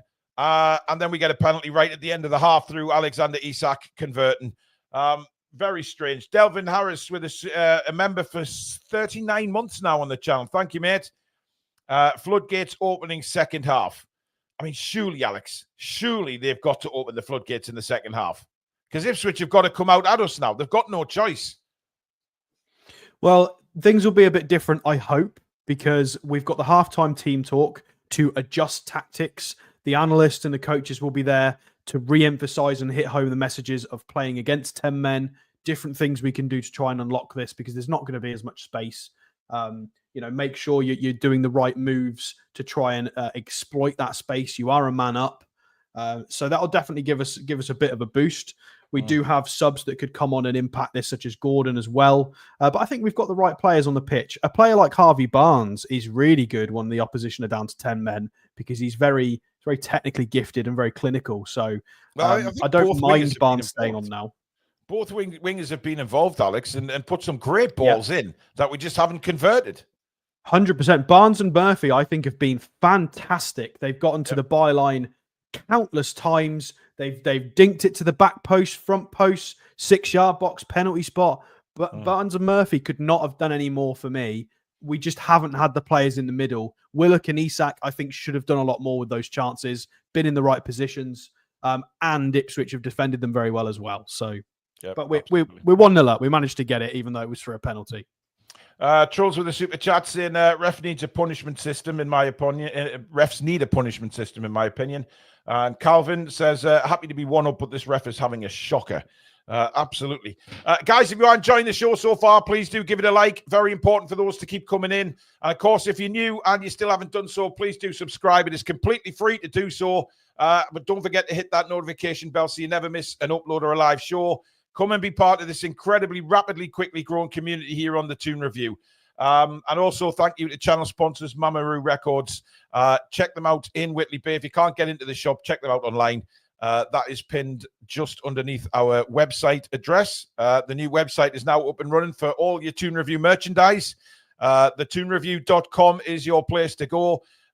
Click along the menus at the top, the drop-down boxes, and it'll tell you everything else we've got on there. So go and have a good look and treat yourself to something nice from the Toon Review. I'm not sure what to expect Eddie Howe to say at halftime, but I mean, there is a couple of tweaks needed, Alex, isn't there? Is there? I mean, is there? That's a good question. Like, I don't know. We've done enough. We've just not been critical with it. It's been a really strange half. Yeah, we've had 72% of possession, which fine. It doesn't win you the game. We've had an XG of 1.94 with 10 shots. And there's been a lot of times where we didn't pull the trigger when we should have done. So that 10 shots should be a lot more, I feel like. 4 big chances down on record as well. So we can't keep being so unlucky, and they can't keep being in the right place indefinitely. So I think if we do a little bit more of the same, with, I agree, some minor tweaks to the attacking patterns, then there's no reason why we can't go and score 2, 3, 4 goals in the second half. I think we really need to. We need the goal difference boost. If it remains the same, us and Chelsea would both be on 19 goal difference. So it's important we try and extend that and wrap up the 3 points. I wouldn't tweak too much, though. I don't feel like there's the need. What I think I meant more than anything, Alex, was we need to be more clinical. 100%. I mean, I've just seen that Bruno thing again, Alex, and I still can't believe that's been a disallowed goal. Absolute farcical, man. Well, Bruno's got every right to try and just stand his ground, and contest it. He's not fouling the goalkeeper by being there to try and contest the ball. It's bizarre. It really is. Channel Right with a super chat. No conspiracy, just weak refereeing. As we've just seen the penalty again. I mean, I'm under no doubt, Alex, that's a penalty. You can see his arm reach out, pull back on Murphy. It's a clear penalty. He thought he might get away with it because I think at the angle he was, but when there's all those cameras these days, referee gets a good indication of where the angles, and clearly a penalty, no doubt about it. Yeah, you can't do that. I'm sure there will be people out there that don't like those kinds of things being given as penalties. It feels like it might be a bit soft. It's not a big tackle. I get that. But you are still preventing the player from running into the box. And you're not supposed to grab people. It's not it's not in the rules. It's a foul. So if you're grabbing and pulling somebody back and they were about to run onto the end of a pass inside the box, it categorically is a penalty. You can't really say it isn't. Soft or not soft, it's still a pen. The line's got to be drawn somewhere, and that is a penalty. John Adams with the super chat. Thank you, John. Dodgy ref backed by dodgy Sky commentators on Sky New Zealand. Why? Anti-NUFC collusion, especially when so obvious. Well, look. There's been a lot of criticism of the BBC as well. Paul Robinson, apparently, I don't know if he's writing or speaking, whatever he's doing, apparently absolute incredible bias. So I don't really understand why. I think a lot of the controversy has not been controversial. I think it's fairly open and shut that the Bruno goal wasn't a foul. And then Willock getting dragged down off the ball by their captain. These are not controversial things. I think they're quite clear. Indeed. By the way, did you see that Brighton goal, Alex? I haven't yet, no. We'll have to have a look. Wow. Incredible hit. Absolutely incredible hit. Does he change anything at half-time, or does he wait till Eddie o'clock, do you think, Alex? I mean, I don't foresee in terms of players. Yeah. No, I don't think there's any need to change the players at the moment. Willock's been a little bit frustrating, but he still gets in the right places. And I'll say it again, he can't keep missing it indefinitely. It's got to go in at some point. So I feel like keep doing what we're doing. Just make sure those attacking patterns are refined. Everybody knows, because there'll be different ways to build up against 10 men. There'll be spaces in certain places. We've got to be switched on. Make sure we don't get hit on the counter. And we should be okay, but we've just got to keep it turning. I don't feel like there's enough on the bench that's appropriate for this kind of game. Like, Gordon's great at running into space, and he's very physical. I think Barnes might be a better pick in this exact scenario. So I'm happy with Barnes staying on as long as he can. And then who else have we got that might be able to impact the game offensively? Callum Wilson. Well, offensively in a different way. But I mean, Miley, maybe, possibly. I mean, if you ask me, Alex, the Ipswich Town defence, it cries out for, we need somebody physical in there, and Asula would love the battle, wouldn't he? I mean, let's be honest, he loves a bit of physicality, and he would certainly ruffle up a few feathers and I think it offers a lot more physicality than what Isak does. Yeah, but Isak's fairly clinical, and he's had a couple of chances that he's missed. And normally what Isak does is once he's missed a couple, he will bury one. So I'd be a little bit concerned if he didn't score from open play in the second half, because he's been getting closer and closer and closer, and hopefully he'll get one.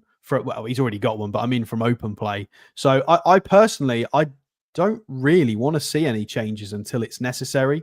Let's keep this lot on, keep them on as long as we need to, because we get the rest now. We're playing one game a week, and we'll make the changes when we feel we can. But there's no rush. Yeah. Graham Ritchie with a super chat saying, great commentary, lads. Now let's go on and stuff them. I think, to be honest, I genuinely think that it will be back to the wall stuff. It'll be an attack against defence in the second half. At least that's the way, if I'm Newcastle manager or players, I'd want it to be that way, Alex. You know, knowing there are 10 men in the situation they are, you know, the players we have on the pitch, I would expect us to dominate this second half completely. 100%, with a few tweaks as well. I mean, the statistics prove that of the 10 shots, we've had 8 inside the box, and we've hit the woodwork. And the amount of goal line clearances as well, and the foul that wasn't a foul. Like, I'm expecting us to turn the screw a little bit tighter in the second half and really go for it. I don't think we talked about that Tonali effort, by the way, on the edge of the box. That was fantastic. He had a lot of time to set himself for it. He certainly did, but, you know, that can be a bit more difficult, though, can't it? When you've got that much time to set yourself, rather than it coming to you quickly and just instinct takes over. You know, when you've got the ball coming to you at such a slow pace, and then to hit it like that was just unbelievable. I still don't know how the hell nobody put that in from the rebound, but what a shot. Yeah, but Tonali's the opposite to what you just described. There are a lot of players that, like you said, are on instinct. Miggy used to be like that. If he has to do it quickly, he'll be fine. As soon as he has a second to think about it, it will go wrong. Whereas Sandro Tonali is all about textbook technique. And he's one of those kinds of players where you give him an extra half a second and he's going to deliver even more quality from whatever he's doing.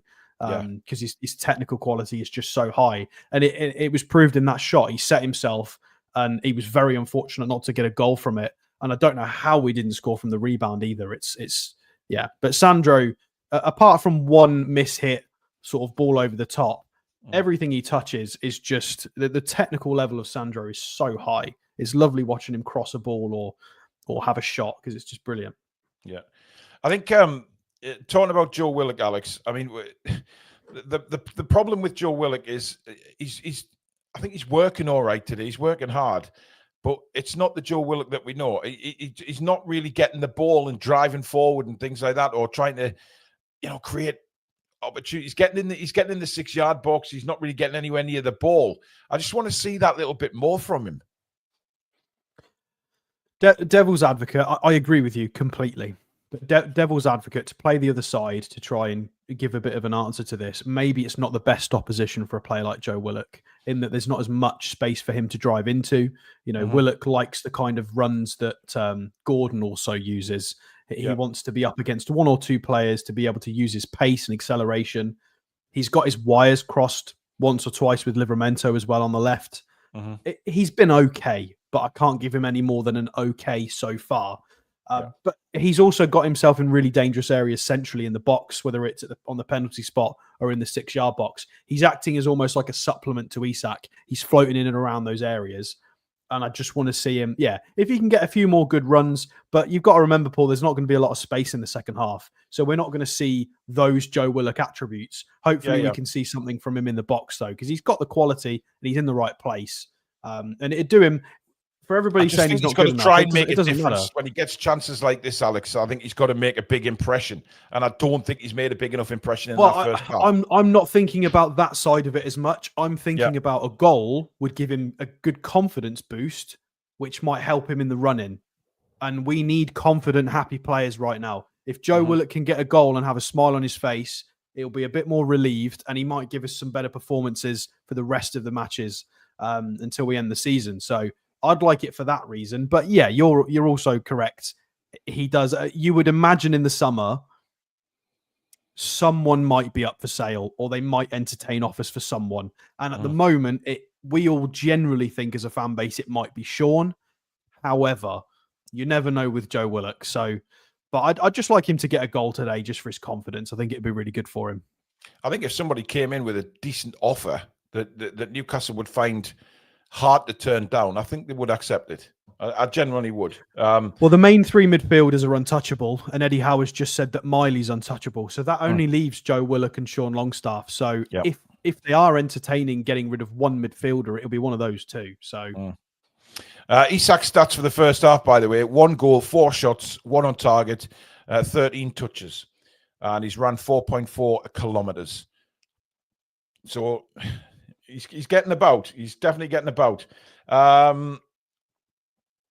Paul Toon under with the super chats in second half. They will need to go for it 5-0 to us. Dr. House, a member for 25 months on the channel. Thank you, mate. Hopefully we bag a couple of goals second half. Ref is absolutely terrible, though. Great commentary as always, lads. Thank you very much. Well, they are coming back out now for the second half. I mean, we know this is what's bizarre. When they put these advertisements up on the TV, it sort of goes back to where there was nobody on the pitch when we've just seen the players coming out. Highly bizarre. Not sure who that bloke is there, and the cameras are panning on. Jacob Murphy looking like he's playing a game of darts there. But we're attacking the Gallagher end, of course, as we're looking at Darren Eales and Paul Mitchell and Mr. Silverstone there. Darren Eales looking quite healthy, actually. Good news. It will be Newcastle to get the second half underway, attacking, of course, the Gallow Gate. And Ipswich face a real uphill task in this second half, undoubtedly. Kieran McKenna will have had to work wonders in that dressing room at half-time. But the ref blows his whistle, and we're underway for the second half. You're watching live commentary of Newcastle Ipswich on the Toon Review. Please do subscribe if you're new to the channel, bottom right-hand corner. Come and be part of a fantastic community. And, of course, Please give it a like if you are enjoying the show. And do check our merch store out as well at thetoonreview.com for all your Toon Review merchandise. Loads of stuff on there, including pet stuff now as well. But Newcastle straight on the attack to start the second half. And a little bit of head tennis, but it ends up in the arms of the goalkeeper, Palmer. I would think, Alex, he's expecting to be a very busy man in this second half. Yeah, well, he's already pushed his luck with time wasting. He's had a fight with his own player. He's had a really, really soft foul given, so he didn't concede a goal. He's got to watch his timekeeping. Yeah, interesting for Palmer in the second half. By the way, Sunderland are getting beat 2-0 again, Alex, this afternoon. That'll be 4 defeats on the bounce as they're trying to head into playoffs. They are bang out of form now. And not looking good for them going into playoffs. Livramento now brings it forward into the Ipswich half. And Harvey Barnes now. Plenty of space. Looks around. Lays it in for Tonali. Tonali back to Byrne. Byrne refused the chance to go to Livramento again. Goes to Shea instead. And now for Trippier. Down this near side. Here is Murphy. Murphy inside to Willock. Isak just inside the box. And now Isak again. Back to Bruno on the edge of the box. Isak. A little bit of one-touch football by Newcastle. Isak just looking for somebody to play it to. Goes to Trippier. I thought he might have fired that in, but he doesn't. Back to Isak again. Isak. Bruno. It's all very tight in that penalty area. Now Trippier does cross it. Barnes coming in late. Headed away by Greaves. Isak can't quite bring it down. Tonali on the half volley. It was a horrible angle for Tonali to hit that, to be fair, and it's over the bar. But very congested in that penalty area, Alex, as you were saying at half-time. That's kind of how it's going to be, a very congested Ipswich penalty area. Yeah, we're just going to have to try and find the spaces. Maybe one thing we haven't mentioned yet is those long shots. We've got some good ball strikers in the team, so we might be able to score from long range. It's maybe not the primary way we'll try and do it, but hopefully we could get one that way.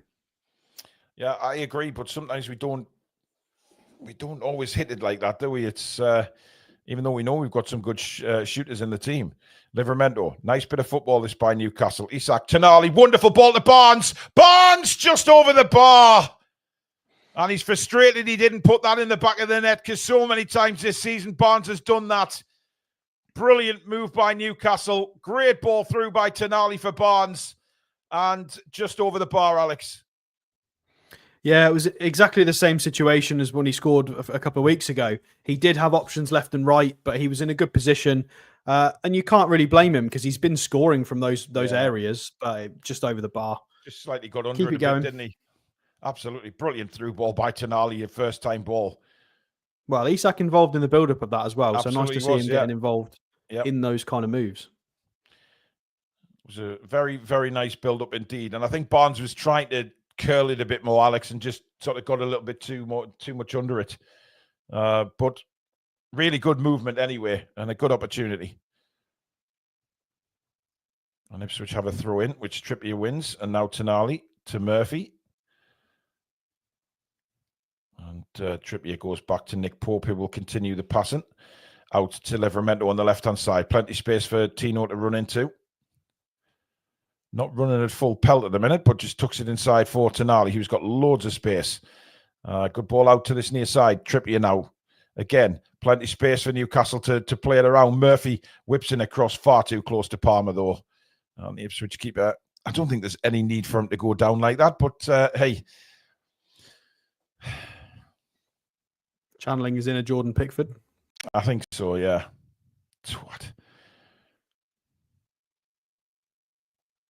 What? Please don't ask for any links to the game, guys. We're not allowed to give any out. I'd love to know how close he is to handling that ball outside the penalty area, Alex, when he takes those goal kicks. It's got to be really close. Oh, I think they give him the benefit of the doubt every time. I think every goalkeeper does it. It makes me nervous, but the refs clearly don't care about it. No. And Byrne now brings it forward. Livramento seeing plenty of the ball at the early start of this second half. Inside for Willock. Tonali. And now Shea. I mean, the space is there to knock the ball around, isn't it? And now Murphy down at the byline, tried to pull it back. It's blocked, throw into Newcastle. And it's back in play very quickly from Trippier to Jacob Murphy. Now Bruno. Bruno turns in Willock. Back to Isak. It's blocked on the edge of the box. There was only one thing Isak was thinking about there. And certainly wasn't passing as Ipswich get a free kick. I have no idea how that's a free kick, but it is. Delap's gone down again. Up with a smile because he knows it's not real. He was falling before Trippier got there.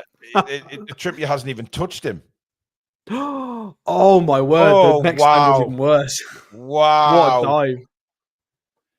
That's unbelievable. Referee sucked in again, and again another dive goes. I mean, listen, if it shouldn't matter which end of the pitch it's at. If you dive, you should be yellow carded, and that's a shocker, yep. Alex. God, Bennett. It's terrible. The ref needs to wake up to these because Ipswich are getting away with murder. That I appreciate that they've had a player sent off and we've had a penalty, but there could have been a lot more. Like there's been so much that he's missed and ignored and let go. And of course, Delap's already been booked as well. So technically, he should be off. Well, he can't give that as a dive without getting another red card out. So, yep. Bruno now for Newcastle to Willock onto Trippier. Trippier now bursting forward. Lays it off again to Jacob Murphy. Trippier is there as backup again. Here is Trippier. Across to Bruno. Back out to Trippier. Good opportunity to get a cross in now for Kieran Trippier. Doesn't. Goes back to Bruno. Bruno on the edge of the box. Inside now. Tries a shot.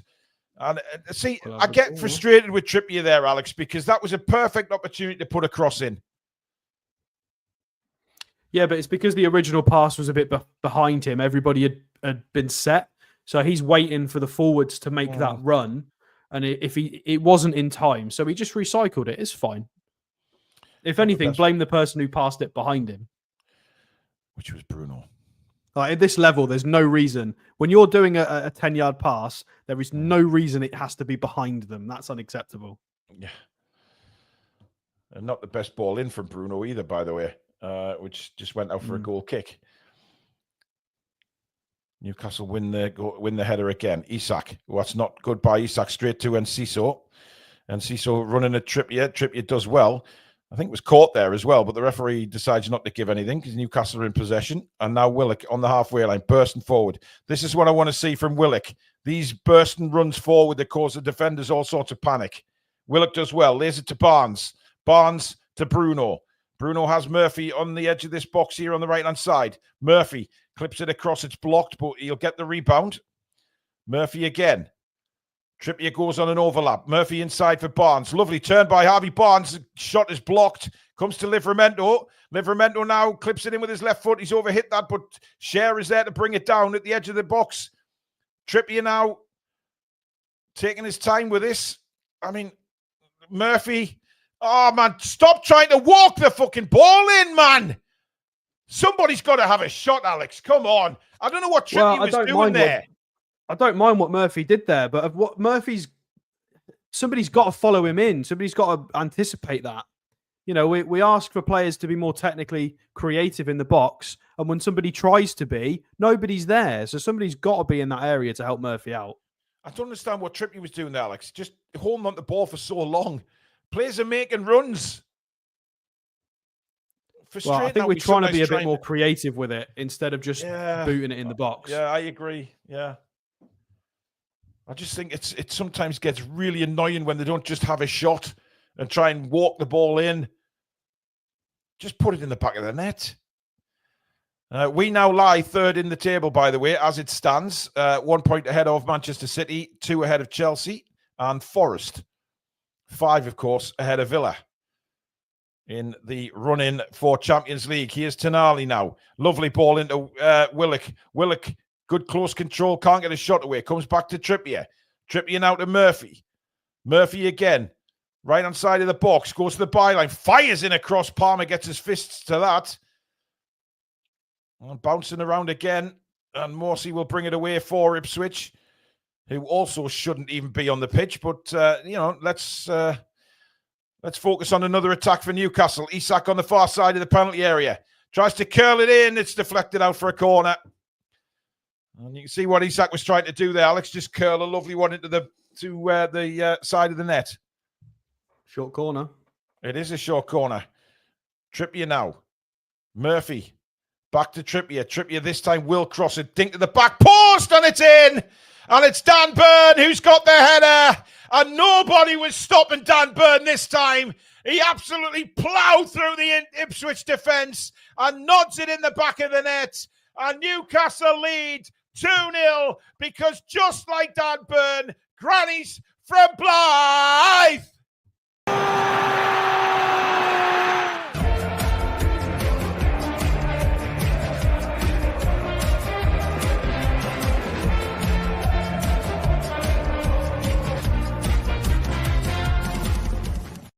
Perfect cross from Trippier, Alex. And that just says to Dan Burn, you plough your way in there, son, and put that in the back of the net.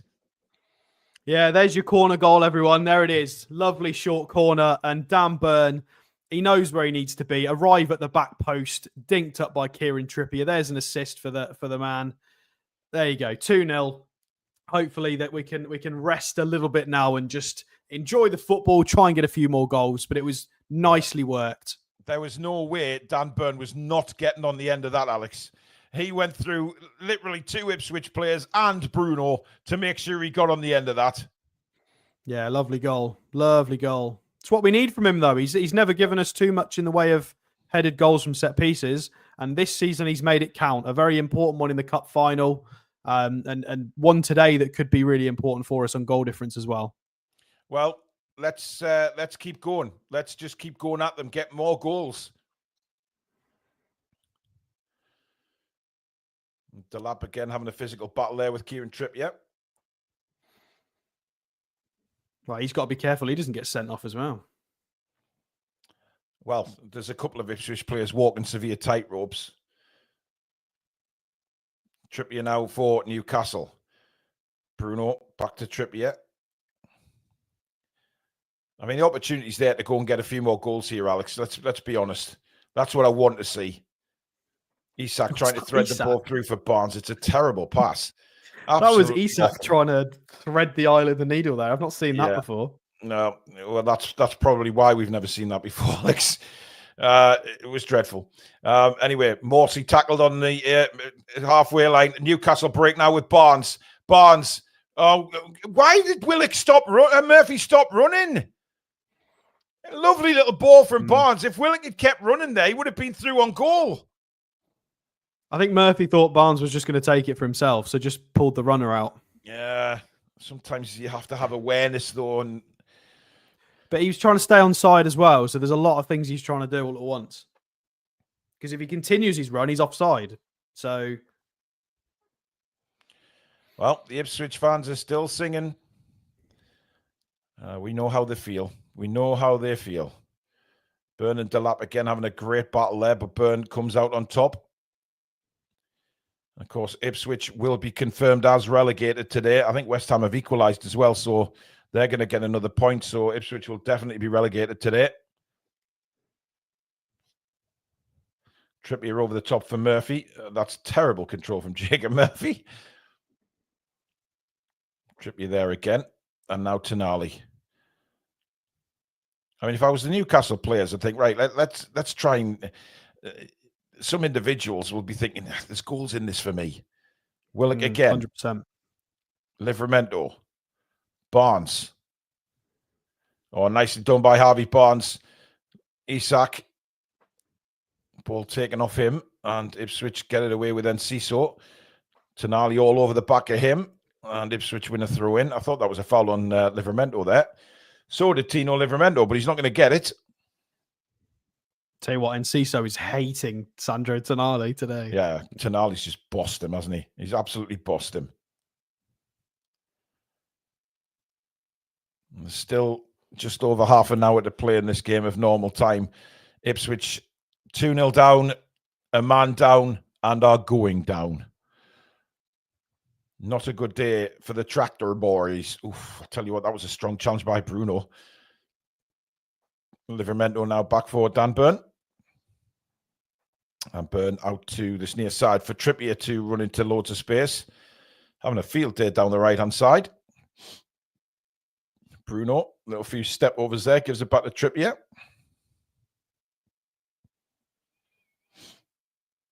Trippier now for Murphy. Murphy whips across in again, an absolute belter, but Isak's nowhere near getting on the end of it. Here's Barnes, floated in again, headed away, and now Willock takes it down. Willock now to Harvey Barnes again. Barnes, lovely ball to Tonali. Tonali, lots of space. Brilliant ball for Murphy, fired across again, and now it comes to Barnes. Barnes desperate to try and get it on that right foot there to cut inside. It's back with Tonali now. And again, Barnes. Barnes onto his right. Whips a beauty in and it's headed over the bar for a corner. I mean, Alex, let's be fair. Brilliant first time volleyed cross by Jacob Murphy. Again, begging for somebody to put that in. And Isak's just gently jogging into the box. Well, that whipped cross from Barnes there. You'd got Isak, Willock and Murphy. Ipswich had to get ahead on that. Otherwise, I think that was going in. But brilliant from both wingers to engineer so many opportunities in the box. Another corner for Newcastle. Again, it's a short one. Livramento back to Trippier. Trippier.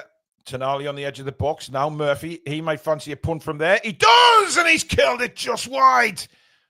That wasn't far away, Alex. No, it looked like it was just past the post. We'll get a replay of it. And Murphy's just give an interesting look to the bench there. I wonder if he thinks he's coming off now. Oh, just not enough curl on that. Well, as much as I hate to say it, I wouldn't mind to see Gordon, but not that Murphy and Barnes have done much wrong. It's the people in the centre that aren't tucking these away. Yeah. By the way, I thought I couldn't see Eddie Howe on the bench. He is there. Tyndall's doing most of the shouting. Eddie... Oh, I wonder what Tyndall's having a word with the fourth official for there. I wonder what's going on. Here's Delap. And there's just too many Newcastle players for Delap to run through. Lovely little 1-2s. And then Murphy taken out. Completely taken out there. How is that not a free kick? In fact, I think he's gone back and give it. I mean, again, Alex, the ball, it's another yellow card. And it's a shocker. Yeah, weird. I mean, we were on the break there. We'd got Isak running on the right wing. I don't know why that's been... Oh, he's pushed him in the throat off the ball. Yeah. What on earth is going on here from Ipswich? I mean, I know you're down, lads, but can you not take our lads with you? Jesus. Yep. Greaves is given the yellow card. Here's Willock. And now Cher. Lots of space for Fabian Cher to run into. Trippier. Back to Murphy again. Murphy inside for Bruno. And now Trippier to the byline. Again, just gently. No, doesn't cross it. Bruno, that's nice turn. Bruno takes too long to get a shot away there. Willock back to Trippier again. Now Bruno. Trippier. Willock. Oh, brilliant turn, Joe Willock. Fires it across. Keeper gets an arm to it. And somehow stays out again, but they've lost the ball, Ipswich. Willock, it's just take your pick, man. Oh, dear me. And now Trippier back to Isak. Inside for Willock to Bruno. Bruno dances through a couple of Ipswich players and then loses the ball. My God. Joe Willock deserves something from that. I thought that was brilliant from Willock there. Isak should have followed in the rebound. Yeah, here goes Willock again down the right-hand side. Heavy challenge comes in. It's another corner to Newcastle. Taylor sliding in on Willock there as he tries to rifle the ball in first time. Dare I say it, Paul? I think Wilson might prefer this kind of style. Yeah, well, certainly the crosses that we've been delivering in this game. Yeah, you know how Murphy he hasn't got to move, has he? He's just got to stay in exactly. one zone and he'll be fine. Yeah, agreed. Here's Trippier. Murphy inside for Bruno again. Bruno to the back post looking for Barnes, but Burn and Willock. How has he not put that in? It's off the line. Oh my goodness me. Willock went for a looping header instead of trying to bury it. This is ridiculous. How are we not 5-0 up? This is insane. The offside flag's up anyway, so it wouldn't have counted, but dear. I'm not sure it was offside, mate. I mean, Burn, is he? Yeah, he is. Yeah, he is. Clearly. I mean, that's a terrible header from Willock, though. Either way you look at it. Willock's trying to tee it back up for someone else who isn't there. Kind of Just put it in the mistimed net, his jump. man. Yeah. Gordon and Miley coming on. Gordon getting some instructions from Eddie Howe. At the moment, Palmer's down for Ipswich, the goalkeeper, getting treatment. No Wilson, which is so weird because this is the only game I think he might be appropriate and he's not coming on. So strange. That was a brilliant spin by Willock, by the way, in the box, and a fabulous ball across. Look at this. Lovely little turn. And that's what Joe Willock's capable of. Yeah, we should have scored from that. Somebody should have been there for the rebound.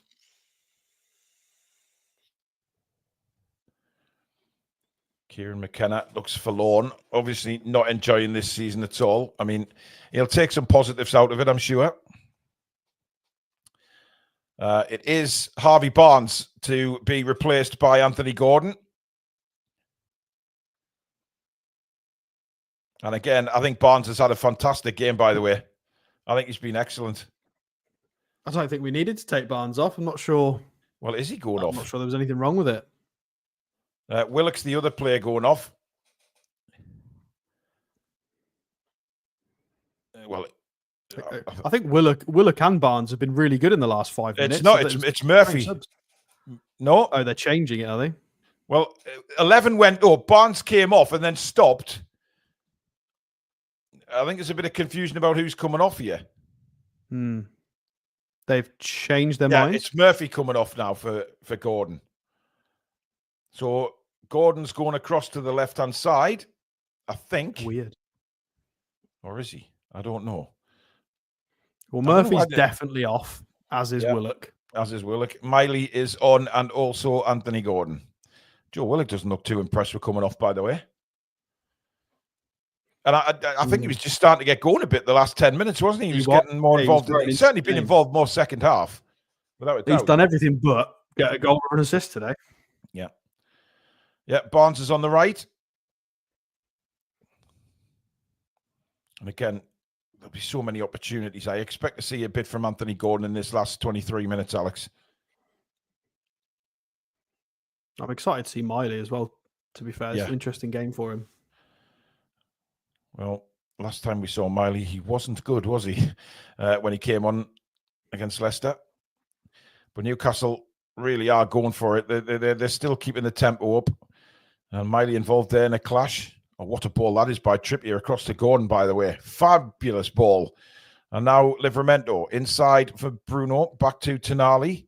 Tonali out for Trippier. Trippier's got bags of space here. Now Harvey Barnes. Barnes. Again, lovely ball by Trippier across, but just slightly overhit there. But Gordon's going to get to that. I mean, Ben Godfrey, Jesus Christ. I mean, a snail could have been quicker than him there.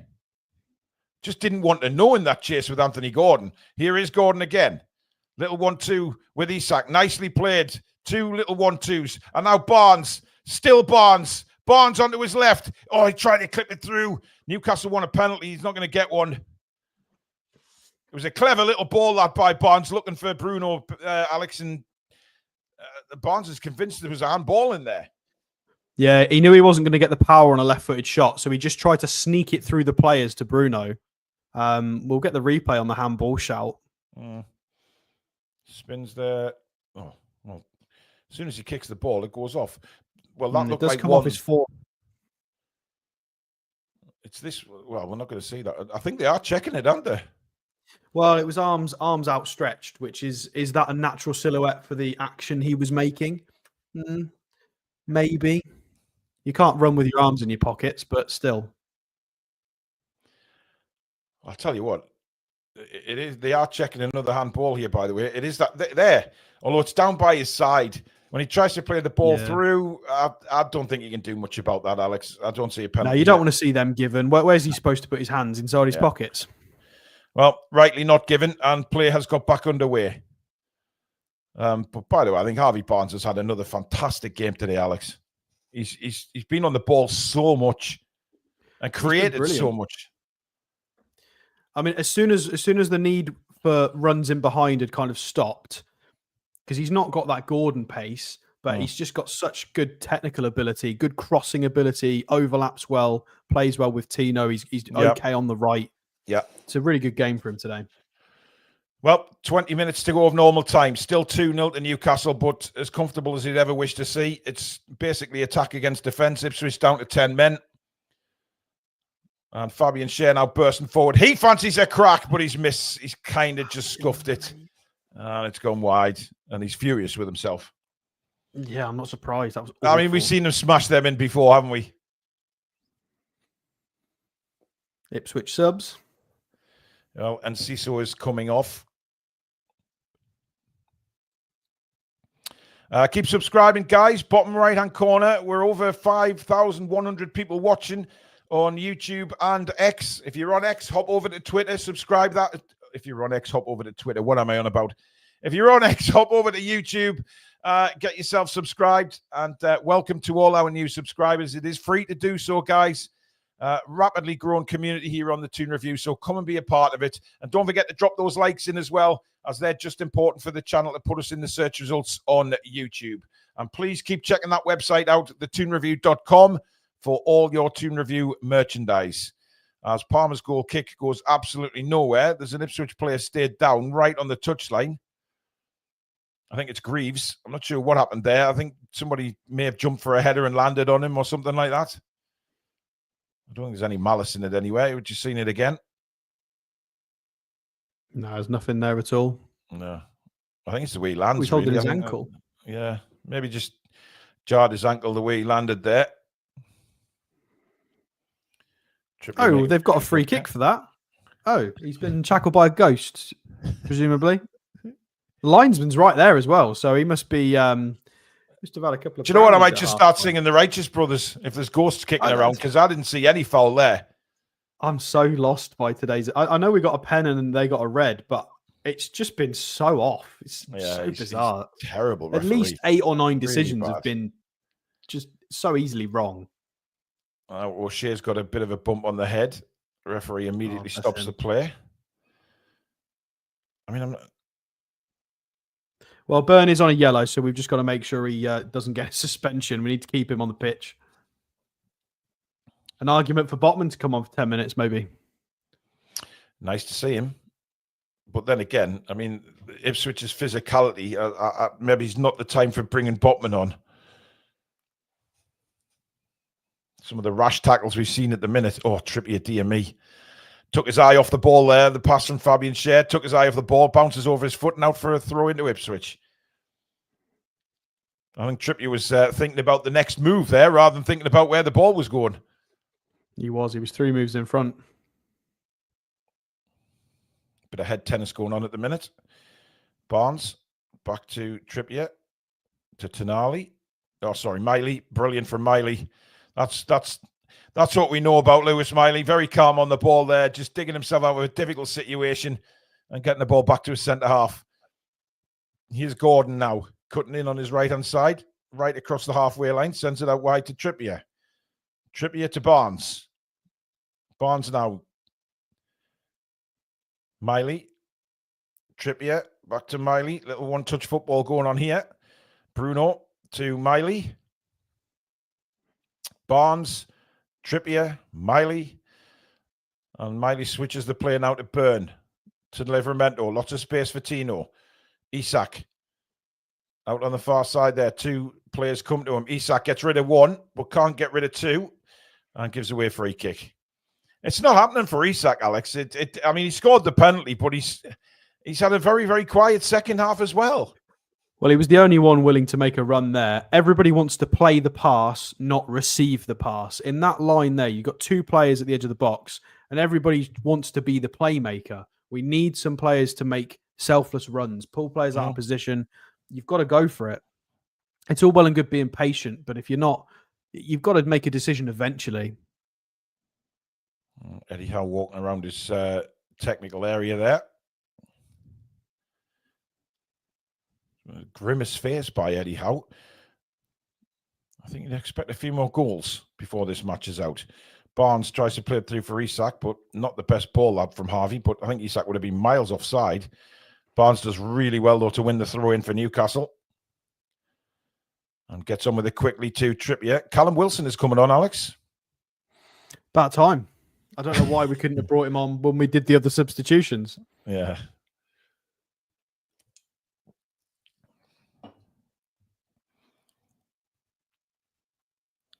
And Trippier now to Isak. A little bit of one-touch football going on again here. Loads of space, of course. Here's Barnes. Trippier. Sees a good run from Tonali. Took that brilliantly, Sandro. But his cross is blocked. And Ipswich trying to Someone play has out. to go with him. Miley could have been with him there for any rebounds. They need to play together. Absolutely.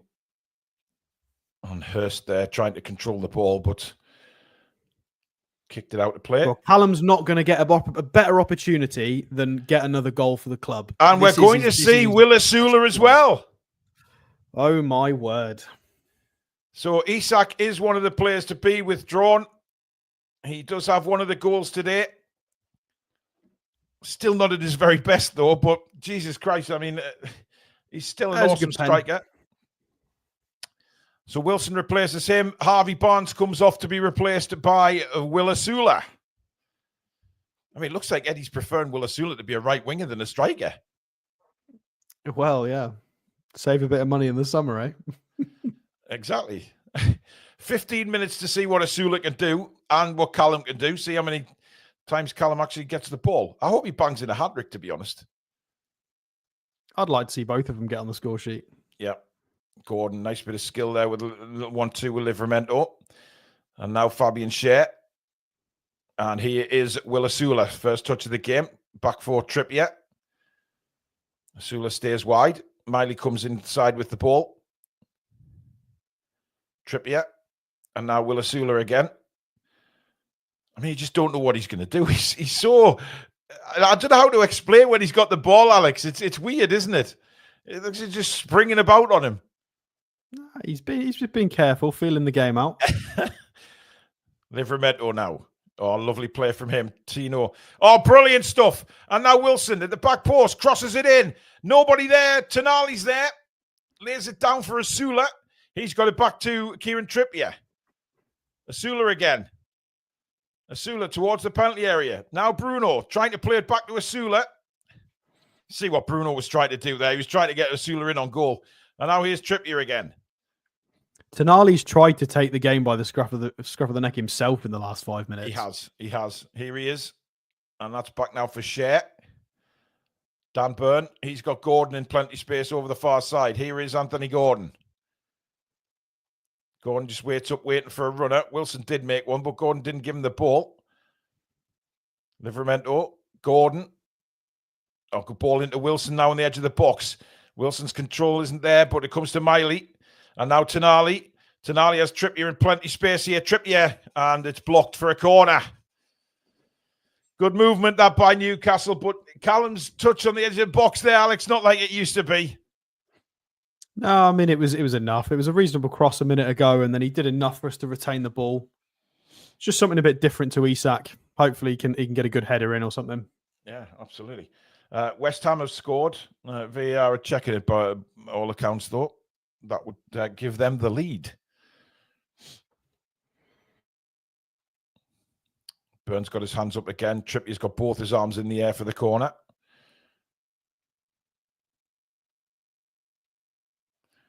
Trippier doing some kind of... He looks like a bookie on a race course there with all the hand signals he's making. Anyway, here comes the corner. And Asula! He's got a goal! A brilliant header from the corner!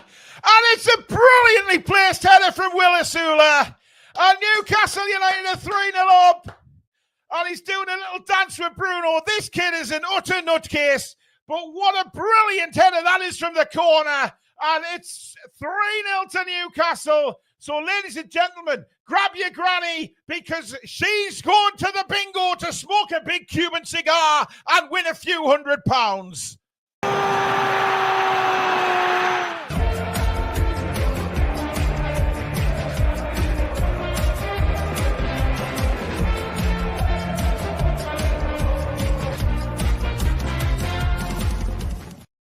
What a header, Alex.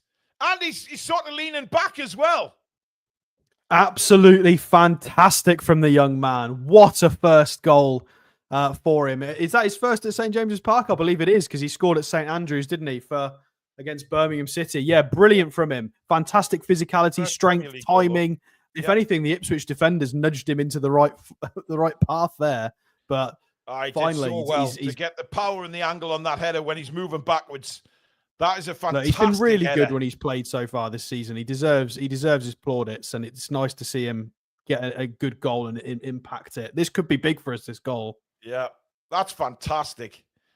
I mean, the kid's a nutter. I mean, he's an absolute... Look at that. It's just what we need. Man. He's brilliant. Oh, he's fantastic, man. Brilliant header. And Bruno couldn't wait to do a bit of a dance with him as well. 3-0 to Newcastle. And we've got just under 9 minutes to go of normal time, as that will drop out for a goal kick to Newcastle United. But brilliant to see Will Asula on the score sheet, Alex. Absolutely fantastic. Yeah, it'll do him the world of good confidence-wise as well. Yeah, definitely. Another set-piece option too.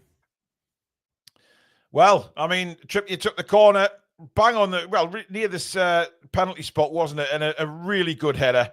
No chance for Palmer in the goal. It was superbly placed. Just that sort of looping header into the corner of the net. Absolutely brilliant.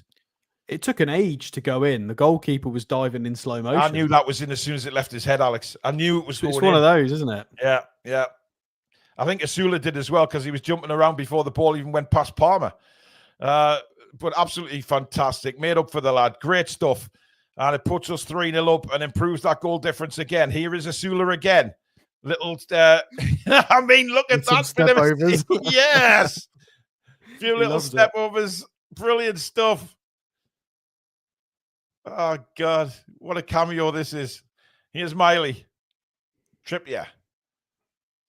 I mean, just give Asula the ball. Just because I want to see what he does. I just want Asula on the ball.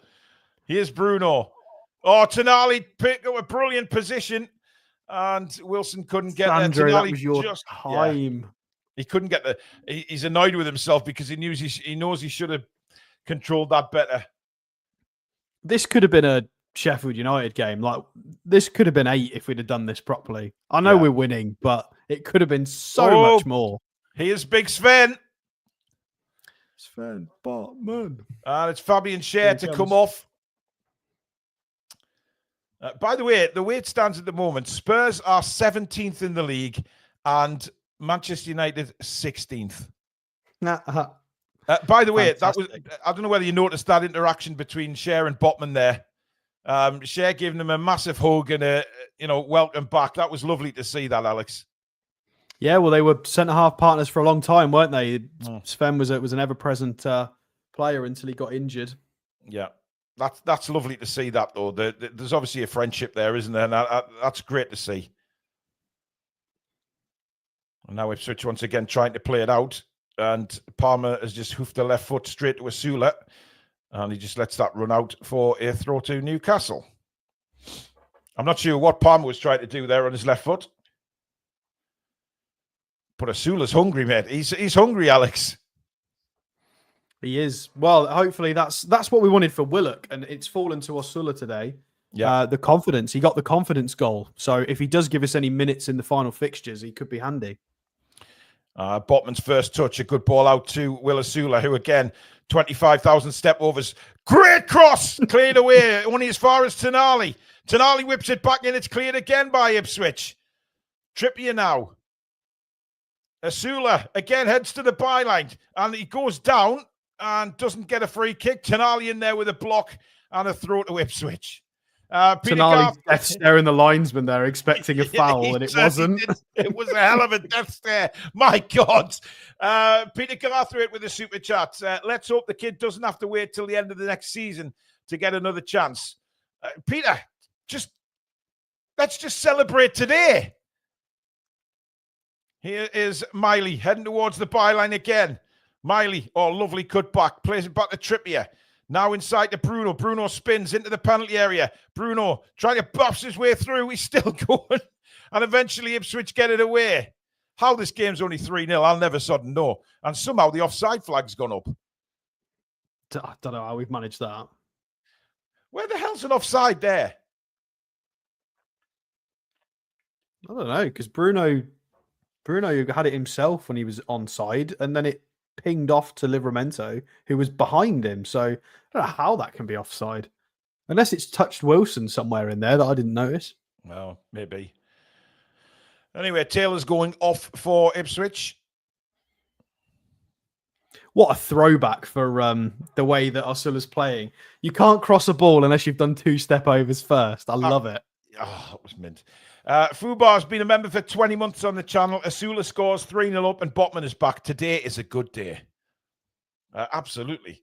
I mean, it's been frustrating. That first half was so frustrating because we should have been 5-0 up at halftime. However, it's been a very professional performance, haven't it? Because they haven't taken the foot off the gas. Ipswich at times have defended like warriors. Sometimes they've been extremely lucky. And maybe lucky to have only 10 men on the pitch. They still maybe should have a couple of others, at least one. Certainly Morsey's challenge in the first half, or a couple of challenges, actually. James Bradley with a super chat. Thank you very much, James. Very kind. Much appreciated, my man. Keep subscribing, guys. Bottom right-hand corner. Free to do so. And, of course, give it a like if you are enjoying today's commentary. As Tonali brings it away for Newcastle. Now Bruno. Oh, that's a ball and a half. Oh, what a ball by Bruno. And Wilson's unmarked in the box and Gordon can't find him. It's blocked. Here is Gordon again. Edge of the box for Bruno. Tries a shot. It's blocked. Miley now to Kieran Trippier. Back to Miley. Tonali to Trippier. Beautiful ball in for Bruno, and he's lashed it over the bar from 6 yards on the volley. I mean, he didn't look at the goal there. He just kind of tried to sort of think about where he was. Ian Fleming with the super chat. Thanks, Ian. This could have been 6, but still a good performance. Oh, absolutely. Could have been 8. Oh, Bruno, mate, you've got to get that on target.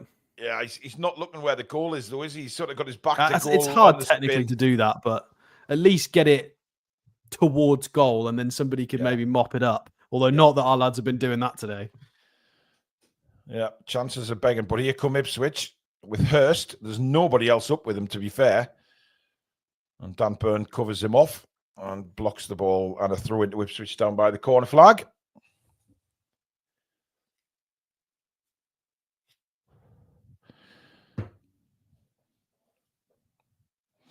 Great to see Botman back out, though, isn't it? I mean, it's great to see him back out on that field.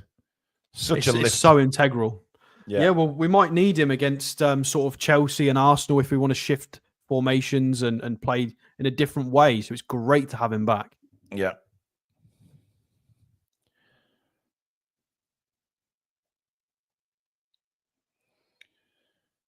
By the way, Brighton have scored 2 goals in the last couple of minutes of the game, and they lead 3-2 against West Ham. Oh, dear. Potter's not having a great time there, is he? Dear Lord. Long ball over by Miley, looking for Wilson. Took it down and couldn't catch up with the ball. I don't think Wilson was expecting the ball there, was he? He wasn't expecting to win it. I don't know why. You've always got to anticipate the centre-half's not going to win it. Yeah, fantastic ball that by Lewis Miley. Yeah, Bruno with a really good range pass in a couple of minutes before that to Gordon. He's found his distance, and Miley's definitely switched it on again in the last 5 minutes. Yeah, absolutely. Thank you, Scott. Much appreciated. Eddie Howe looking very happy, by the way, on the bench there, chatting away with Graham Jones. Big smile on his face.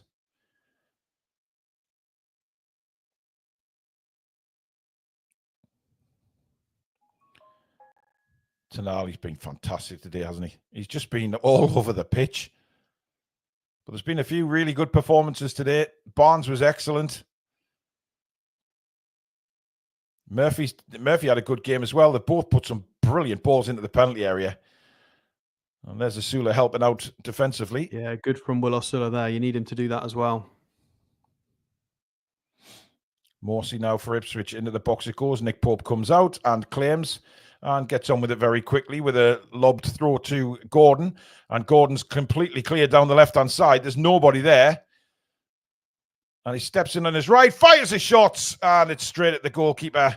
And he hangs on to it as Callum was hanging there looking for a tap in. I mean, he's in a way, he's got every right to shoot there, Alex. He's run all the way down the pitch. He has, but there were better options there. Callum was in a really good position to try and, the pass was there. Yeah, I think when Gordon cuts... You're just hoping for the fumble. Gordon is nowhere near the finisher that Barnes is he? Let's be honest. Barnes is a much better finisher than Gordon at the minute. At the moment, yeah. But Gordon had a good period of time. But they're just very different players, which is not a problem. We've got versatility on that left wing. We've got great depth. Absolutely. 5 minutes of injury time, guys. I'm not sure why it says +1 on our screen, but it's 5 minutes of injury time. Here's Bruno. Plays it out to Asula again. Asula, another step over or two. Whips in I was going to say whips in an effing shot there, but I managed to control myself, and it's deflected wide. Oh, that was going in. I think it's actually deflected wide off Bruno. Oh, it was going in. Bruno, man. You blocked it. Bruno, you twat. That was heading in the corner. It was a brilliant shot. Very unfortunate that was. Oh, dear. I tell you what, he's got something about him. Asula, there's no doubt about it. Nix for picks, thank you very much for a super chat. Sky Sports highlights will be about 1 hour long. Cheers for the commentary, fellas. Much love. Well, if it's Newcastle, they'll try and make it 5 minutes and say that Ipswich are the better side. I don't really want this game to end. Can we just play another half hour? Yeah, well, it's changed to 5 minutes now. There you go. 3 minutes of the game left. 3 minutes to play. Here's Bruno. Bruno now to Kieran Trippier. And he gives it to Asula. Asula now. Inside for Miley. Simon Yorkshire says, thoroughly enjoyable commentary. Thank you both. Delighted for Eddie Butman and Asula. Even if more goals would have been nice, the mighty Toon are happy. Yeah. I mean, 3-0, it could have been a lot more, but listen, at the end of the day, it's all about the 3 points as well. And here's Anthony Gordon. Plays it across, blocked. Can Miley get on there? No. And it's cleared again by Ipswich.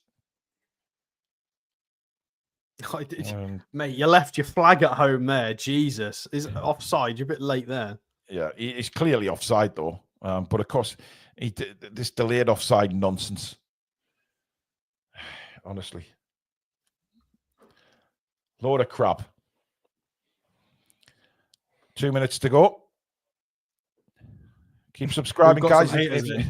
Varcastle. I've never heard Varcastle before. That's the first time I've ever seen that. Yeah. Have you watched any of our games? Clearly not. Clearly not. I mean, dear me. Keep subscribing if you're new, guys. Bottom right-hand corner. And don't forget to give it a thumbs up if you've enjoyed today's Matchday Live. As Gordon just took a bit of a heavy touch there. Ipswich managed to clear it.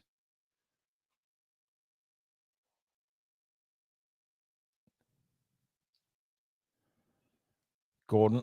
And now to Bruno. Tonali to Gordon. Gordon inside on his right foot. Curls one! Just wide. Definitely went for goal again, Alex. Not too far away this time. He's just trying to... Gordon, can you actually play someone else in? Like that was too selfish for me, that one. Again, if you want to try, fair enough. But you've got players ready there for the cross. It wasn't. It was very close as well. Yeah. Oh, not far away at all. Definitely wants a goal. Varcastle, I still can't get over that comment. Wow.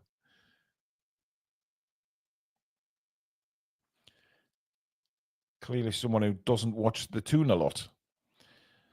But it puts us back to third, and that's the most important thing. We're a point ahead of Man City, we're 2 ahead of Chelsea, and 5 ahead of Aston Villa, more crucially. But this race for the top 5 is going to the wire, Alex. No doubt about it. Yeah, well, if Forest don't get 3 points, then we'll end the weekend in 3rd. Well, there is the full-time whistle. Newcastle United, very much job done today. 3-0 win over 10-man Ipswich. It could have been a lot more, to be fair, had we been a bit more clinical, especially in the first half. Some fantastic passes into the box, and unfortunately, we just couldn't convert them. But the highlight of the day for me was Will Asula, Alex, coming on and scoring a fantastic header. And the celebrations after were even better. Superb. Yeah, it was a big performance of just throw the kitchen sink at them. Even though they defended resiliently, they did have a lot of help with officiating decisions. That ideally it should have been 4 or 5-0, but they got only the 1 red card. We got the penalty that we did deserve, and it was enough. That the highlight, as you said, I think was definitely. I enjoyed the Dan Burn goal. I thought that was really cool. It was a good move. It was nice to score from a set piece again. But Will Osula, well, I guess technically that was a corner as well. So we've scored from 2 corners today, Paul. Yeah, 2 corners, which is quite unheard of in the world of Newcastle United, without a shadow of a doubt. But listen, we deserved that today, no doubt about it. We were on top. Certainly for big spells of the first half. You know, Ipswich did ask a couple of questions, to be fair, early doors. But after that, Alex, I mean, it was, you know, the send it off, and then it was one-way traffic after that. Some good goals, but again, opportunities created as well. So I think overall, Eddie will be really happy with that, despite not scoring more than 3 goals. Yeah, I mean, it wasn't perfect, but it was damn good, you know, to score 3 goals in a game, 25 shots. We managed to get some players on the pitch like Miley and Asula for some minutes. We've got Botman back. It was about as good as we could have hoped for. You know, the dream performance would have been 5 or 6, so we could match Man City's goal difference. But let's not be too spoiled. It was a fantastic day at the office. The lads have got the job done. We're in 3rd place on 62 points with a better goal difference now, and we've got some good minutes in some legs of returning players and fringe players. Maybe the only thing that wasn't great today is Joe Linton. We're not quite sure what's wrong with him, so hopefully we'll get some good news soon. But all in all, a very good day at the office.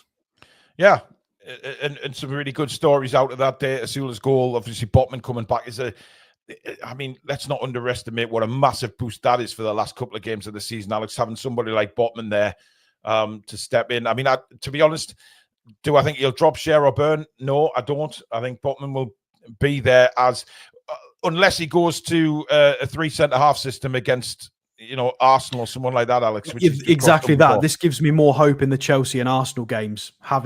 If we can get Joe Linton back fit as well soon, depends what's wrong with him. And Botman, you know, we've proved we can beat Arsenal when we've got those big players. And Chelsea, fortunately, that game is at St James's Park, which gives us a good chance. So we just need to be professional in that performance as well. But we don't play again until next Sunday. So we got loads of time to rest and prep. And hopefully Joe Linton can be fit and firing again soon. Yep.